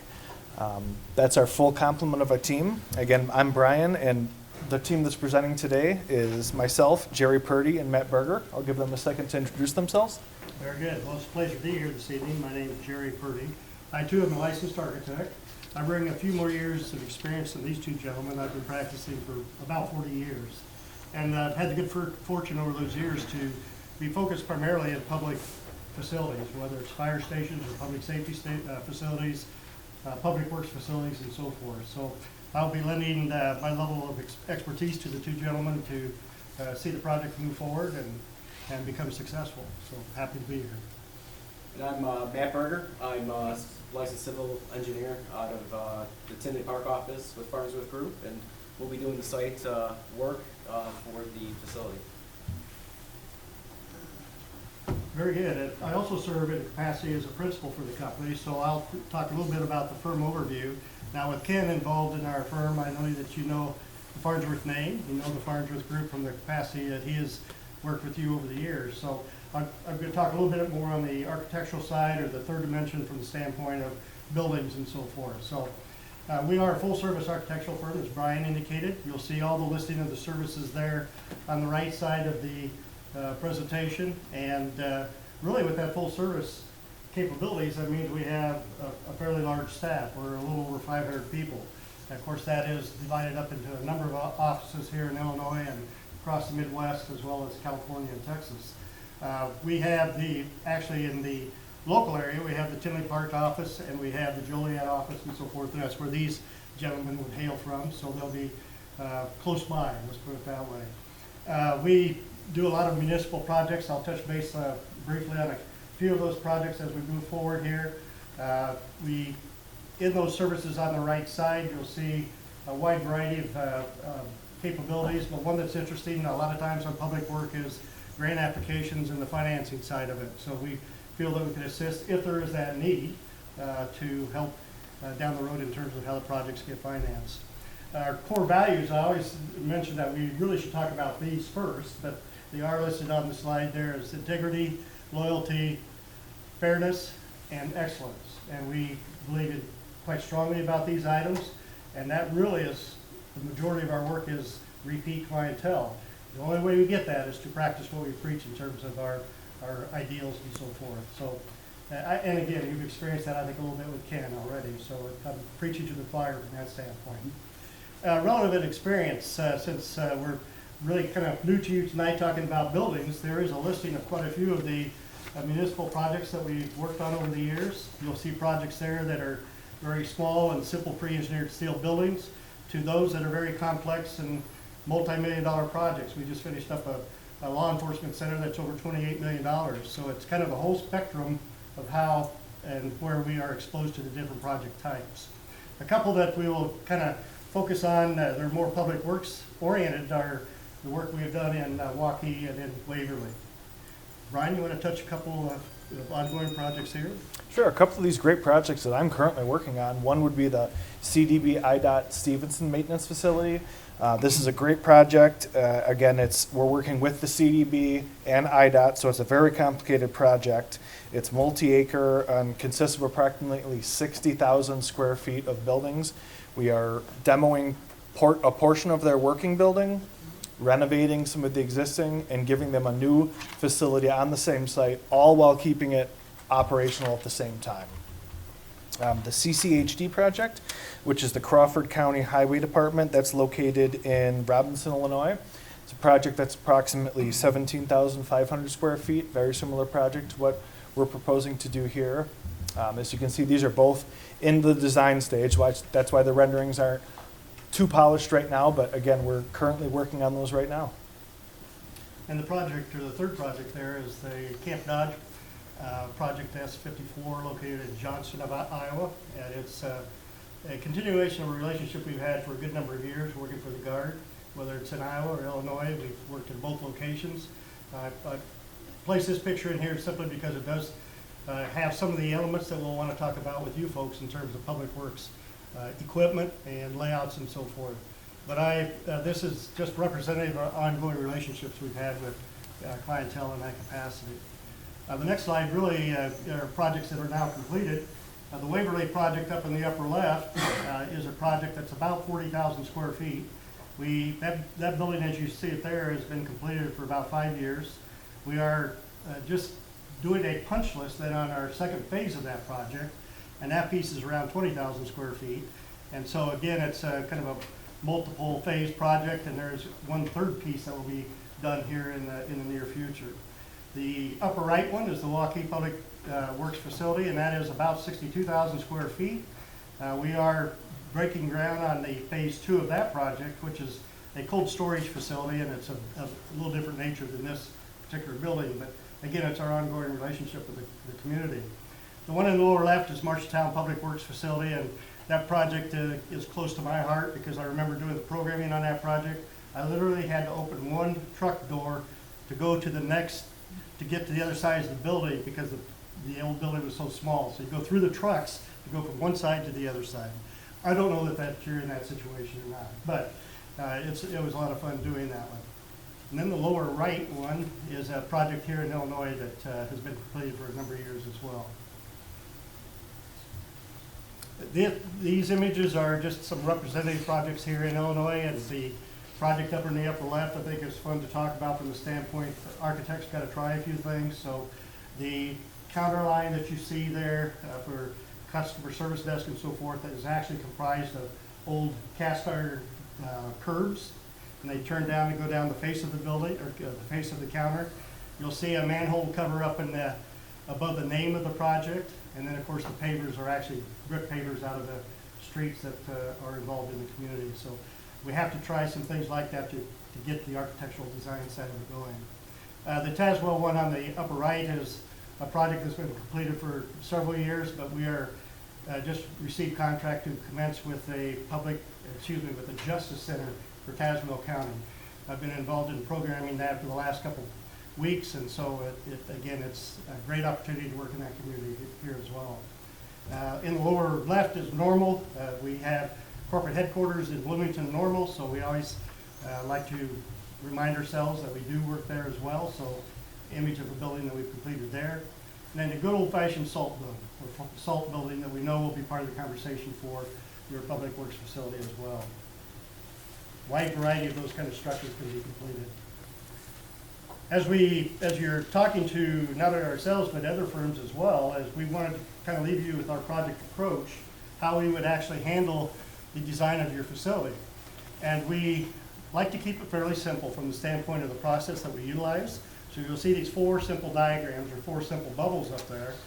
We're graphic people. We like to see bubbles instead of a whole bunch of narrative. But the first phase of the project would be program analysis. Then we'd have conceptual design, construction documents, and construction phase. So to start with the program analysis side of it, there we'd have the initial meetings with the owner. We have programming. We have preliminary design concepts. We always talk about budgets. And we have stakeholder reviews. So let's go to the next slide and we'll get a little more detail on this. Program analysis is really where we want to start the project. You've been thinking about this for a good number of years, or you would not be talking to the architectural firms tonight. But we like to get caught up with those conversations. And what I mean by that is that we have an exercise that we utilize that really gives you an opportunity to identify the key issues that you believe you'd like to accomplish in this project. And we ask that you post them around the room. Then we give you 10 dots, and all of a sudden you've got to decide what are the most important items on that listing. And some of the projects we've had, 75 to 80 items, so it really becomes a challenge as to what is most important. We get to hear the emotions of those conversations, of why they're even talked about. We get to hear some of the history behind those conversations, and then we get to use that list as our priority list as we make difficult decisions going through the project. Money might be here, the needs might be up here. How do you bring those 2 things in line to have a successful project? That list is very important to do that. We like to refine the project schedule at that point in time as well. We identify the key stakeholders. Public projects, I've had it from 3 people that would take the responsibility of being in charge of the whole project from day one, up to having the entire staff, the entire public works staff. So it can be whatever you choose to have for those participants. So it's important to identify those and understand the entities that we're working with. We gather information and we measure equipment, and we do things, look at your inventory list and so forth to get a good handle on what your equipment needs will be within the facility. It ends up in a program, and basically it's a document that is just simply a program that is the written word, so to speak, as to what we're trying to accomplish in your project. So this is an important document to get through and get completed. You may have a good share of this done already. That'll be some of the investigation we want to do and find out where you're at in that regard. But it's a good tool to use and use as a springboard into design. We conduct stakeholder interviews. As I mentioned before, how do we gather this information? We have questionnaires and we have just general sessions to find out what the information or what the needs are within that building. So very important to do. We compile that information and then again put it together in this guide here. And obviously you receive a copy of that, and depending on how you want to handle presentations and so forth, whether we go into that in excruciating detail with you as the council or the folks in the big seats, so to speak, or whether that's just within the Public Works Department, yet to be determined. So we'll take care of that. Next phase is conceptual design. Oh, excuse me. Matt, I get on a roll and I can't quit. So running concurrently with program management will be the site analysis. As we're trying to figure out how we configure the site and make everything work, we look at what are the constraints? How can we make this fit in your needs onto the actual physical site itself? We know that you've done a lot of due diligence for the site. You've done the wetlands reports, you've gotten the ALTAs, there's identified easements out there too with pipelines that run through the middle of the site, and then also too you got the mining easement too at the very south end. So all those things are constraints that are built into the project as we're looking at how can we figure this out to make it fit onto the project or onto the site. So as we're going through it, there'll be an exercise looking at some of those things. Where are the utilities at? We know that there's utilities along Industrial Drive, but there might be a need to extend utilities into the site in order to accommodate buildings and any kind of future expansion as well too. We'll get all sorts of the different information that we would need, feedback from the city or from the village here saying, okay, what's the zoning? what are we working with? So how we, as we lay this thing out.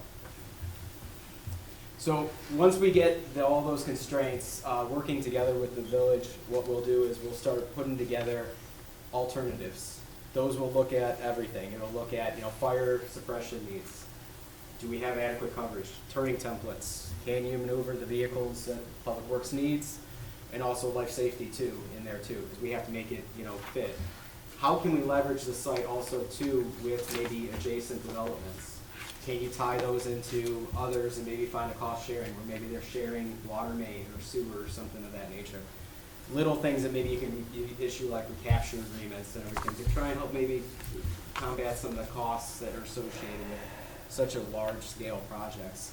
All this will go into the site analysis and we'll eventually end up developing a series of different alternatives and looking at it. And the alternatives will also factor in not just today's needs, but also those in the future. Can you expand it in the future? Can we, make it so that way you can add on additional building facilities out there too?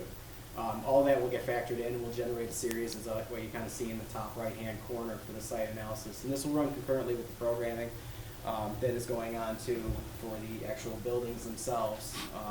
This is kind of like the programming for the site.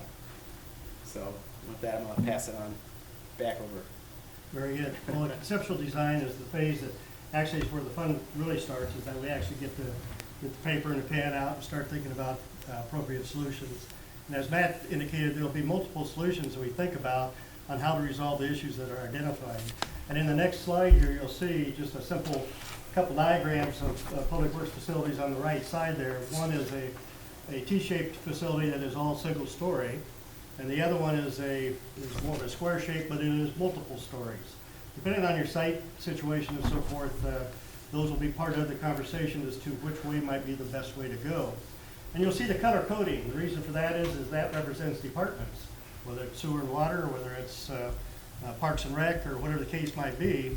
It's important to have an understanding of what those relationships are.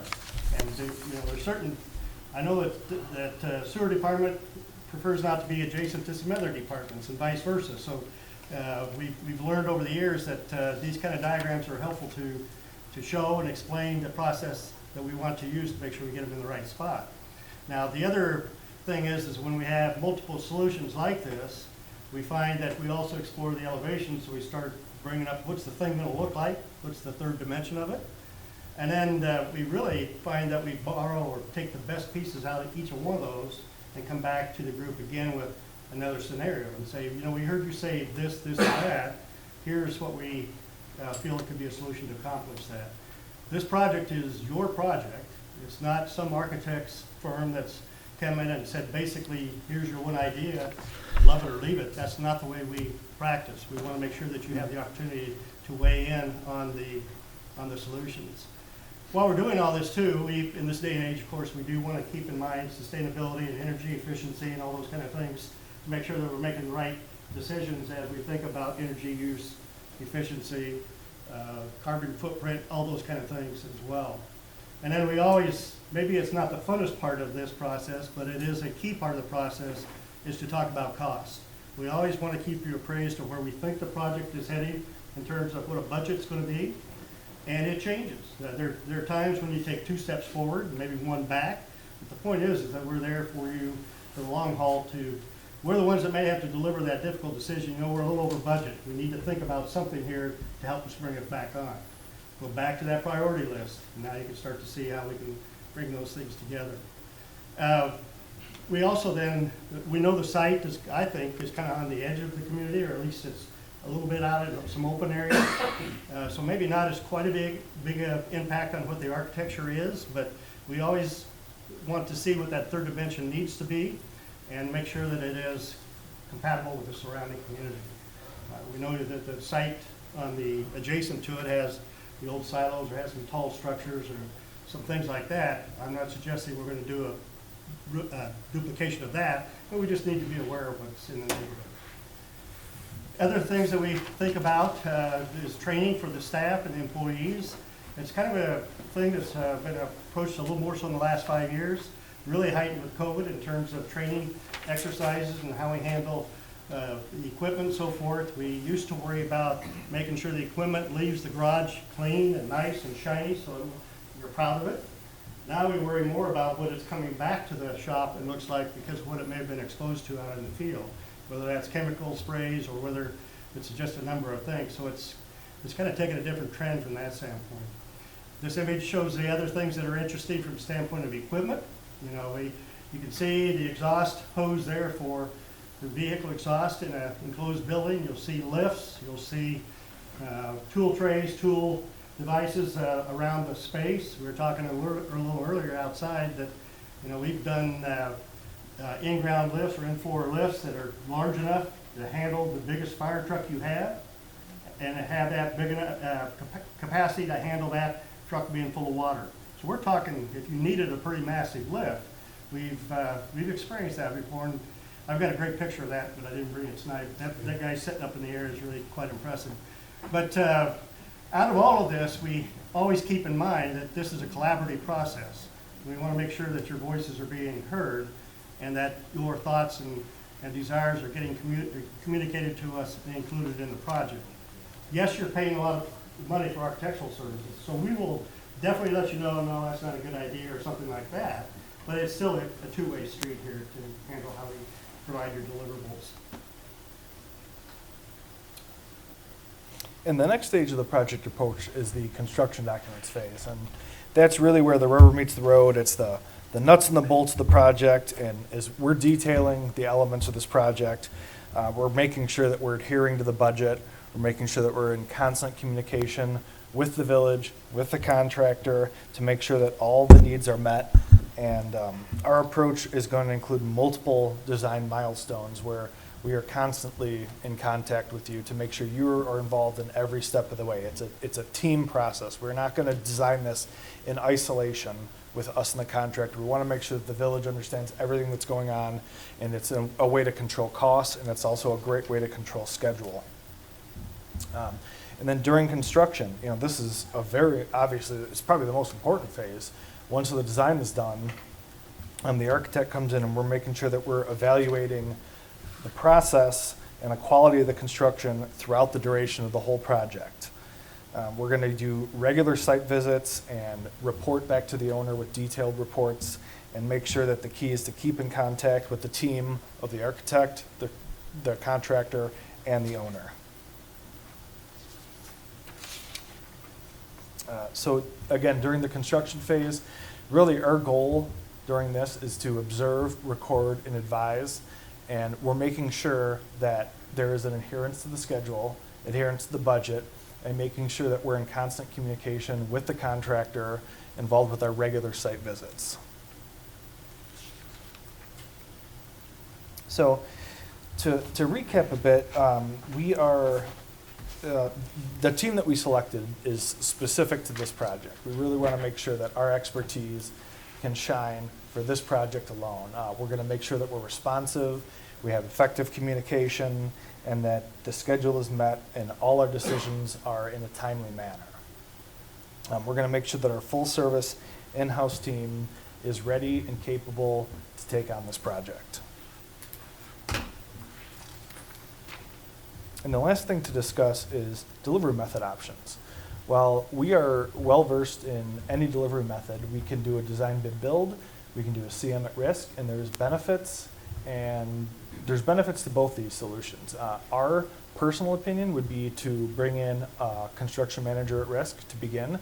And the reason for that is that with the tight schedule that we are aware that we want to have this built as soon as possible, we want to have it built to a specific budget.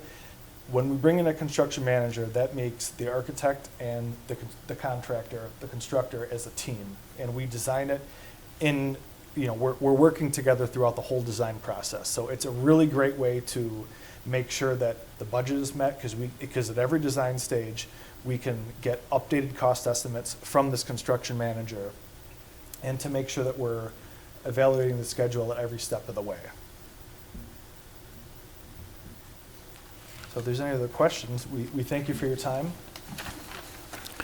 I do have a question for you. Do you have any idea what square footage we would need for a building? conversations with Public Works, it sounds like 60,000 would be preferred,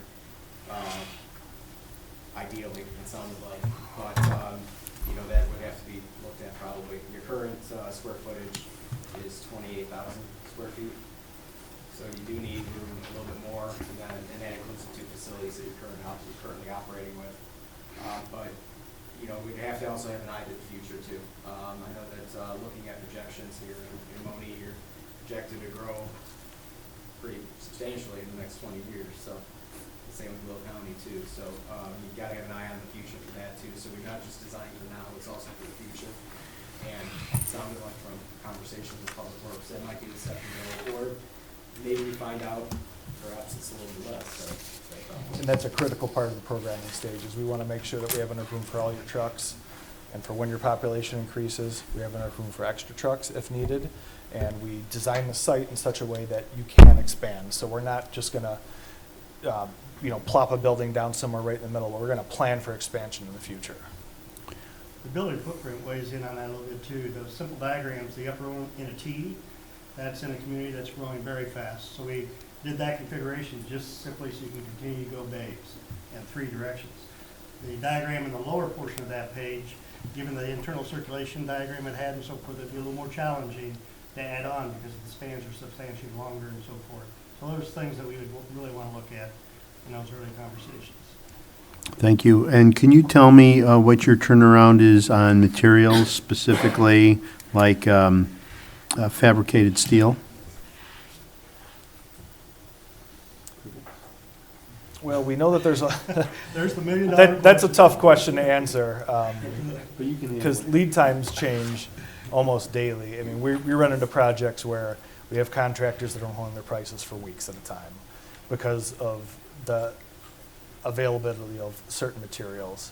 And that's where the CM at-risk delivery method really is beneficial to the village because they have their finger on the pulse of these materials and they know the distributors. And if we're working hand in hand with them, we can talk about which materials are going to be most available. I'm working on a roofing project right now where instead of, you know, basically the design was dictated by what materials were available. Mm-hmm. So we talked to the contractor, we said, okay, well, what can you get the fastest? And he said, this is what we can get. And I said, okay, well, we'll design it with that. And that's the way it works. So that is one of the benefits of a CM at risk method. Thank you. You're welcome. So you guys have probably been out to the site or had conversations, and I just wanted to ask more about the wetlands then, because we know, have you dug down deeper to see what kind of wetlands it is, mapped out there, or what type? I know there's 3 types, so do we know what type it is or how that's? We have a wetland delineation that was performed as part of your due diligence when you picked up the property. Pretty much the rule of thumb is historically they were able to cultivate the land for agricultural purposes, they probably would have done it. So as you can see, when you see an aerial, the area that's not farmland is essentially kind of more or less your wetland area. You got the creek that runs through there. With understanding several different components with this too, the best way, and we talked about this in-house too, is probably to avoid wetlands with it. Anytime you got to mitigate wetlands, it brings with you permitting concerns, substantial costs, and schedule impacts. So say we don't want to mitigate them, we want to build alongside. So any of the projects that you have worked on in the past or anything, looking at some of the buildings that you have, like with the exhaust and everything. So if we're going to have a salt pile out there, what are we doing to make sure the salt isn't running into those pretty wetlands? What are we doing with the exhaust that all those trucks come along with? What are we making sure that we don't hurt those wetlands? So what we will do is, so there's a couple different things. When you're working with the wetland, there's also something called a wetland buffer that you have to work with too. The wetland buffer is there to protect the aquatic habitat and the natural environment of it. So there are different components where you typically a buffer is usually about 50 feet. I'd have to, when we dig in, we get that ruling from the Corps with what it would exactly be. But you could also do sometimes it's called a buffer averaging if we need to go a little bit closer. One of the things that we probably would build in would be some site components that would combat any kind of negative impacts that you would have, water quality. We might have, maybe it's a sedimentation basin, so that way any kind of salt would go into a sedimentation basin instead of into the creek right there, that would degrade the quality of the wetland. Other ones too that we've used is filter strips. These are kind of like greener designs that you would have, but you have to start, we have to be conscientious of the wetlands there. So there are design methods that you can put in there, and there are things that we can put in to kind of block that off, and then make it also too where if there is any kind of potential where the salt goes into it, it's in a controlled area that can be easily maintained by the village, and it doesn't go in straight into the creek.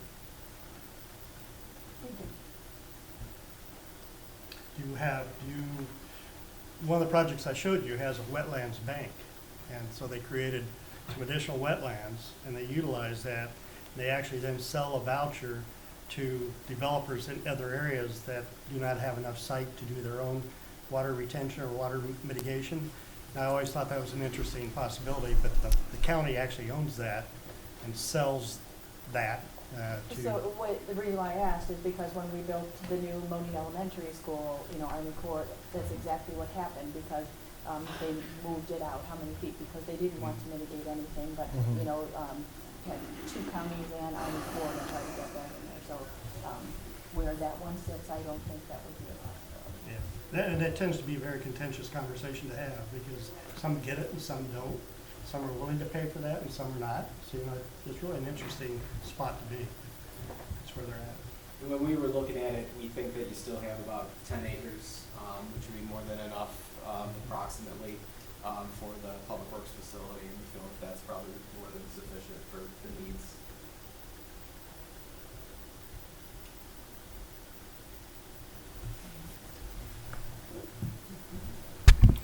Gentlemen, thank you. Thank you very much, guys. Thank you very Appreciate much for your time, it. Billy. So, Hung around to listen to our presentation. Appreciate it. Thanks for coming out so late. thank you. That is all I have, Mayor. Look forward to hearing back from you. Thank you.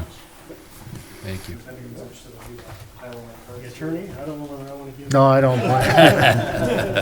Thanks.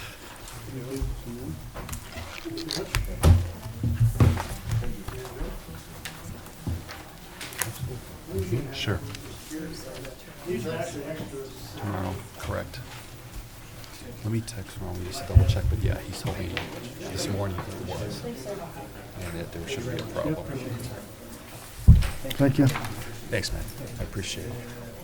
Thank you so much. Hey, good luck. Thank you. Thank you much. Thank you so much. Jack, thank you. Thank you. Thank you. Appreciate it. Good to see you, sir. Thanks.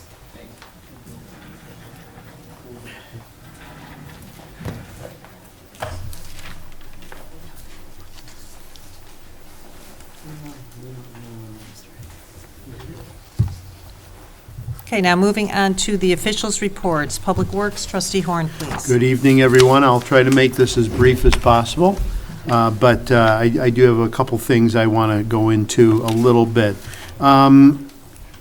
Many of you know that we are seriously considering the potential, let's put it that way, for a wastewater treatment plant. So I think there's a need, especially as the village continues to grow. We've been working on this about a year, but earlier this month, a preliminary anti-degradation study was completed on the village's behalf by Hay & Associates.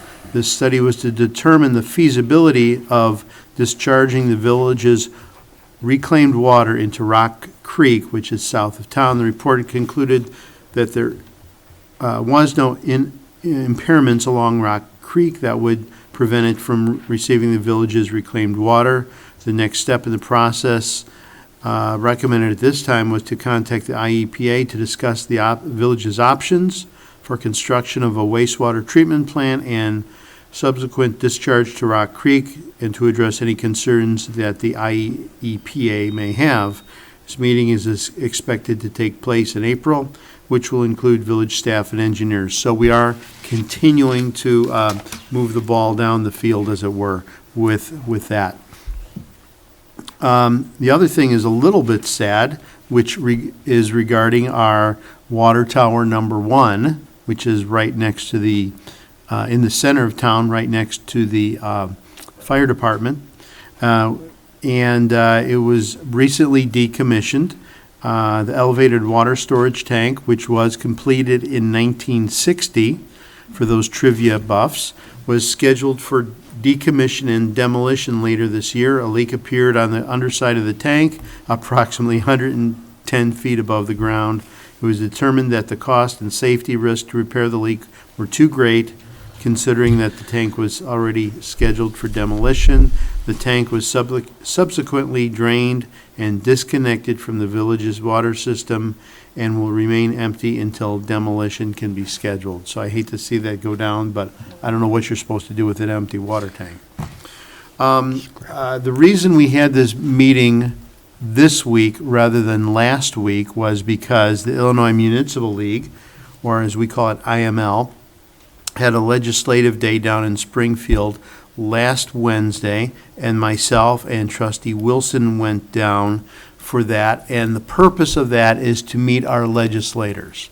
The reason we want to meet our legislators is because we want to have a working relationship with them over time, and when we do need things, when there's a law that we're concerned about, that we have their ear, they know who they're talking to. When we text them or call them up, they know who they're putting a name with a face. So Trustee Wilson and I thought it was very beneficial. We were able to meet with 2 legislators and spend, I think 15 or 20 minutes, which with each of them, undivided attention. One was Thaddeus Jones, who is our current state rep, and we did let him know about the concerns of our water main project on Sunset Avenue and the water main project under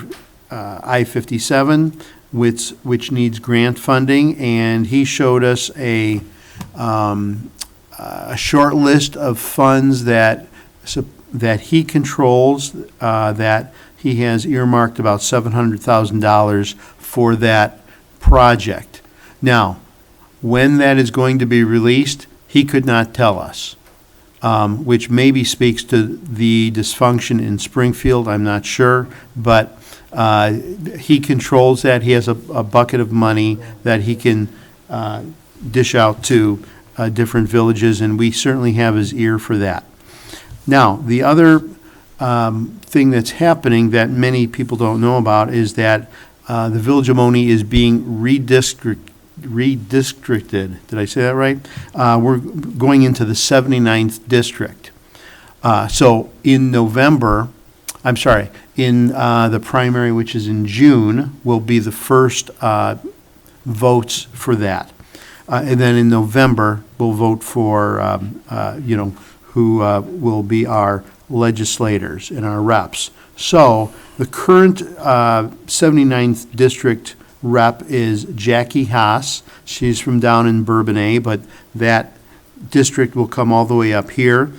She is the incumbent, and we don't know if she's going to win in November or not, but she's a potential, would be our potential rep. So we spent some time with her talking about issues that were of concern to us, including the police reform bill, the very ill thought out police reform bill. And since Mike Wilson is a law officer, I let him certainly take the lead. He knows more of the details on that. And of course, Jackie was very sympathetic to those concerns. And I would say, put it this way, she gets it. She understands those concerns. The person we did not meet with was Napoleon Harris, and he's our state senator. And I've tried to meet with him at least 3 times over the last 3 years, and I've never gotten a response from him. Senator Harris, if you're listening to this video tonight, I hope you will reach out to me, because I did give you have my cell phone number. But again, why do we want to meet with these folks? Is because we want to develop a working relationship with them for going forward, Democrat or Republican. End of report. Thank you. Moving on to Parks and Recreation, Trustee Gonzalez. Thank you, Mayor.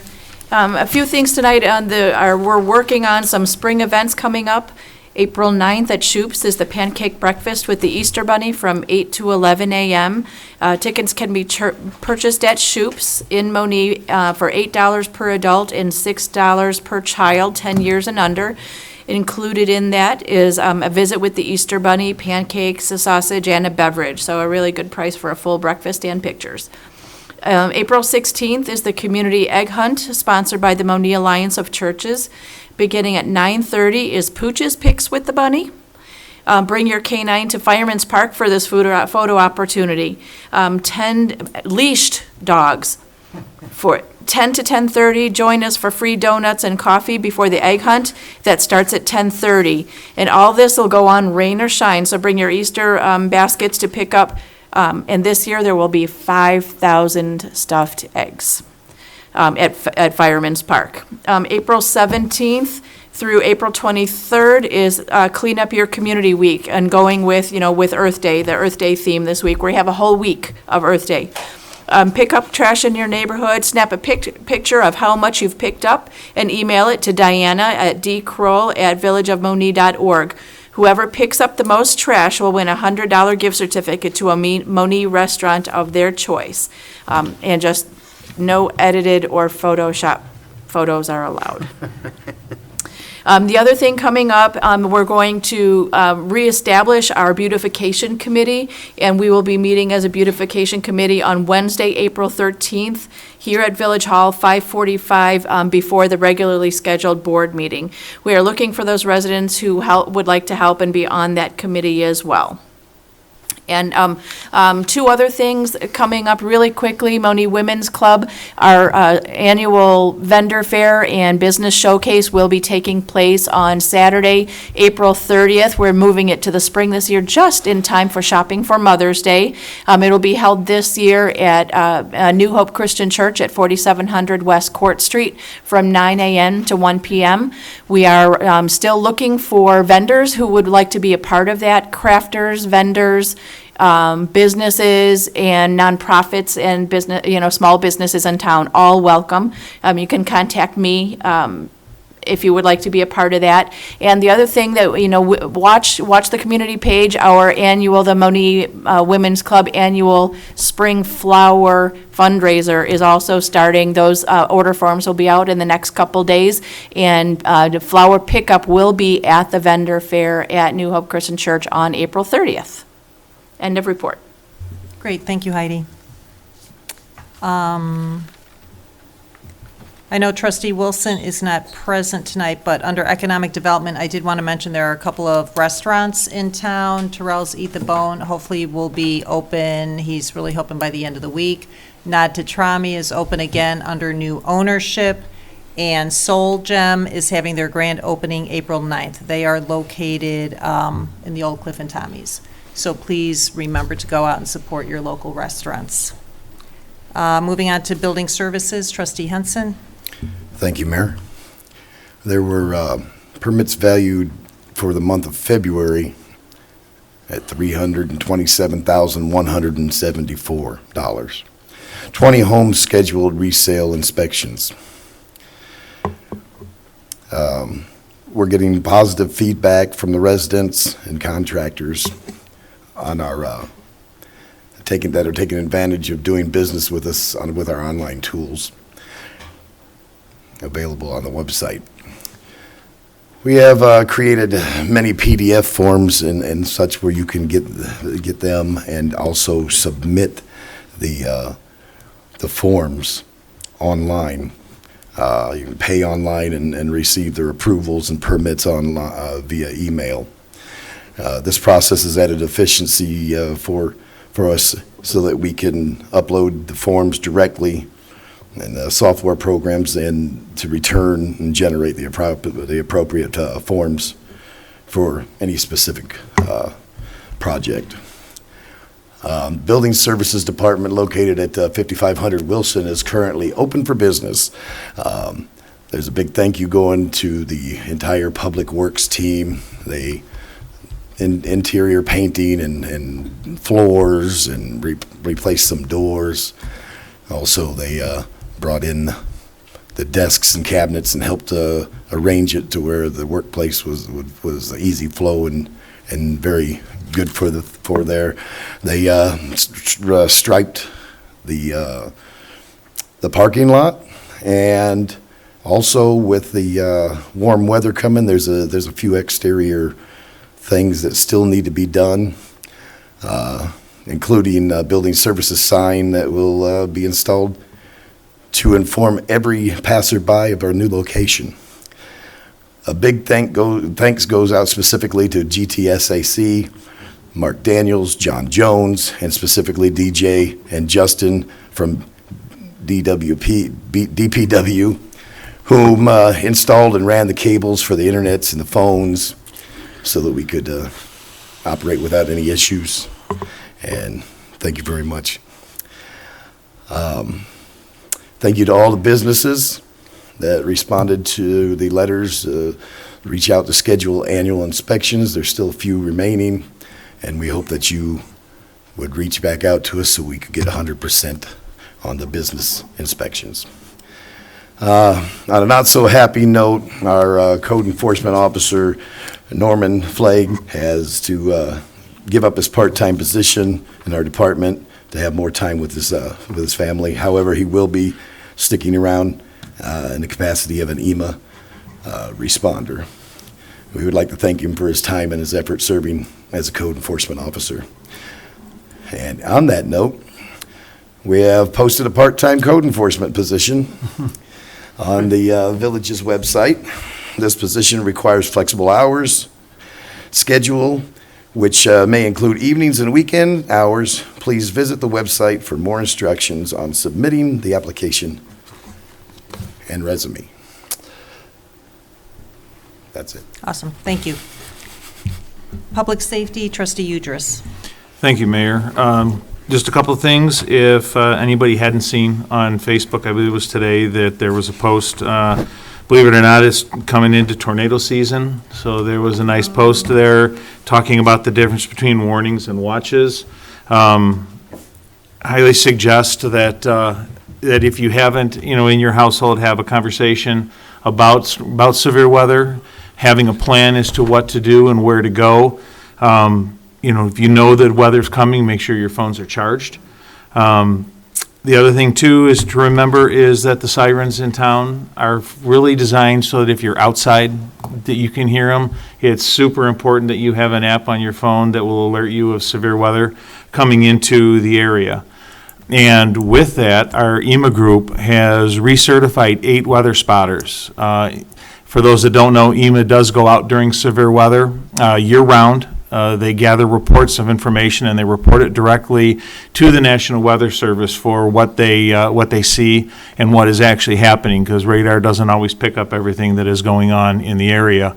And as that information is relayed back, National Weather Service uses that information to determine whether we need watches or warnings in our area and whether or not to activate the sirens. So again, it's just it's that season again. Make sure you've got a plan so that if something does happen, you know where to go. Your kids know where to go.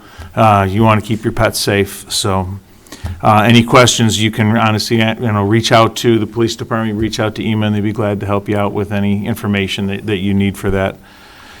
For the Monee Police Department, a big shout out to the contingent of the Monee officers who recently participated in Special Olympics Polar Plunge. They raised almost $2,000. The temperature that day was a nice balmy 62 degrees at beautiful Lake Mantino. But rest assured, sponsors did have to break up some ice still in the lake, so they had a nice polar plunge. Monee Police Department will continue its support of Special Olympics throughout the year with a torch run, coffee with cops at Duncan, and possibly even a golf outing if everything works out right. So thank you, Monee, for your support in that. End of report. Thank you. Okay, moving on to the attorney's report. Thank you, Mayor. 3 items for the board's consideration. The first item is the T-Mobile agreement, the site lease agreement. It's been distributed, I believe, before for the board's review. Basically, they will be leasing at 26177 South County Fair Drive in the village. They'll put an antenna on that property. It will be a 25-year lease. The rent will be $4,000 per month, and that will increase every 5 years by 20%. Nice. And that's significantly more than what we're receiving right now. We'll have insurance, they'll have insurance. This is a discussed, or I say negotiated, for probably 6 to 7 months. Their counsel still has to review it, their internal lawyer, but it's up for the board's review and consideration. So you're looking for a motion to approve Yes, it? I'm sorry, a motion authorizing the mayor to execute the same. I will make that motion. I'll second. Any discussion? Roll call, please. Trustee Henson. Yes. Trustee Horn. Yes. Trustee Gonzalez. Yes. Trustee Udras. Yes. Thank you, Mayor. The next item is to reaffirm the purchase of real estate, which is about 5.4 acres on Governor's Highway. We closed on this transaction, I think, on Monday or Tuesday. We need a motion to reaffirm the purchase of the real estate, setting forth the PIN on that property, which is 21-14-20-400-007. Make that motion. Second. Roll call, please. Trustee Udras. Yes. Trustee Henson. Yes. Trustee Horn. Yes. Trustee Gonzalez. Yes. Thank you, Mayor. And the last item, just as an update, I believe there's got to be some further discussion with respect to the terms of the mural ordinance that was probably distributed about a month ago, I believe. Looking at a couple other villages, how they have their setup and how they have their committee reviewing it to make sure it's not controversial. So hopefully we'll make some more progress by the next couple of board meetings. That's all I have, Mayor. Great, thank you, Larry. Unfinished business. Any new business? Open to the public, non-agenda items.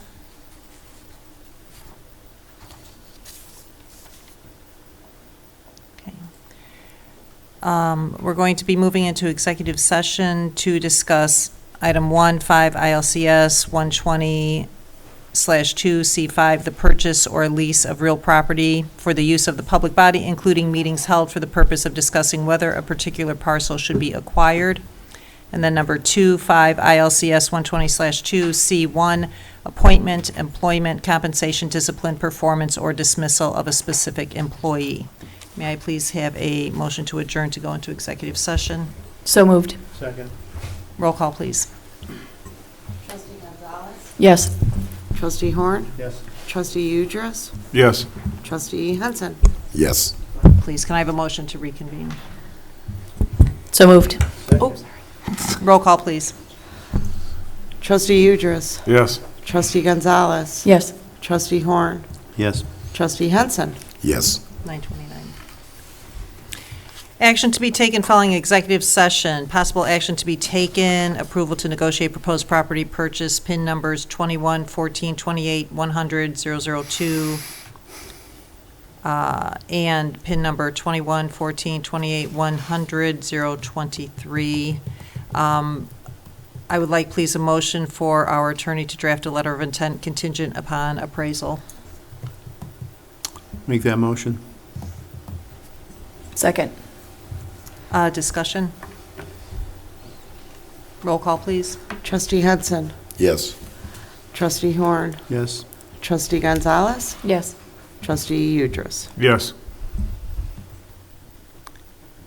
May I have a motion to adjourn, please? Make that motion. Second. Roll call, please. Trustee Udris. Yes. Trustee Gonzalez. Trustee Hord. Yes. Trustee Henson. Yes. Thank you, everybody.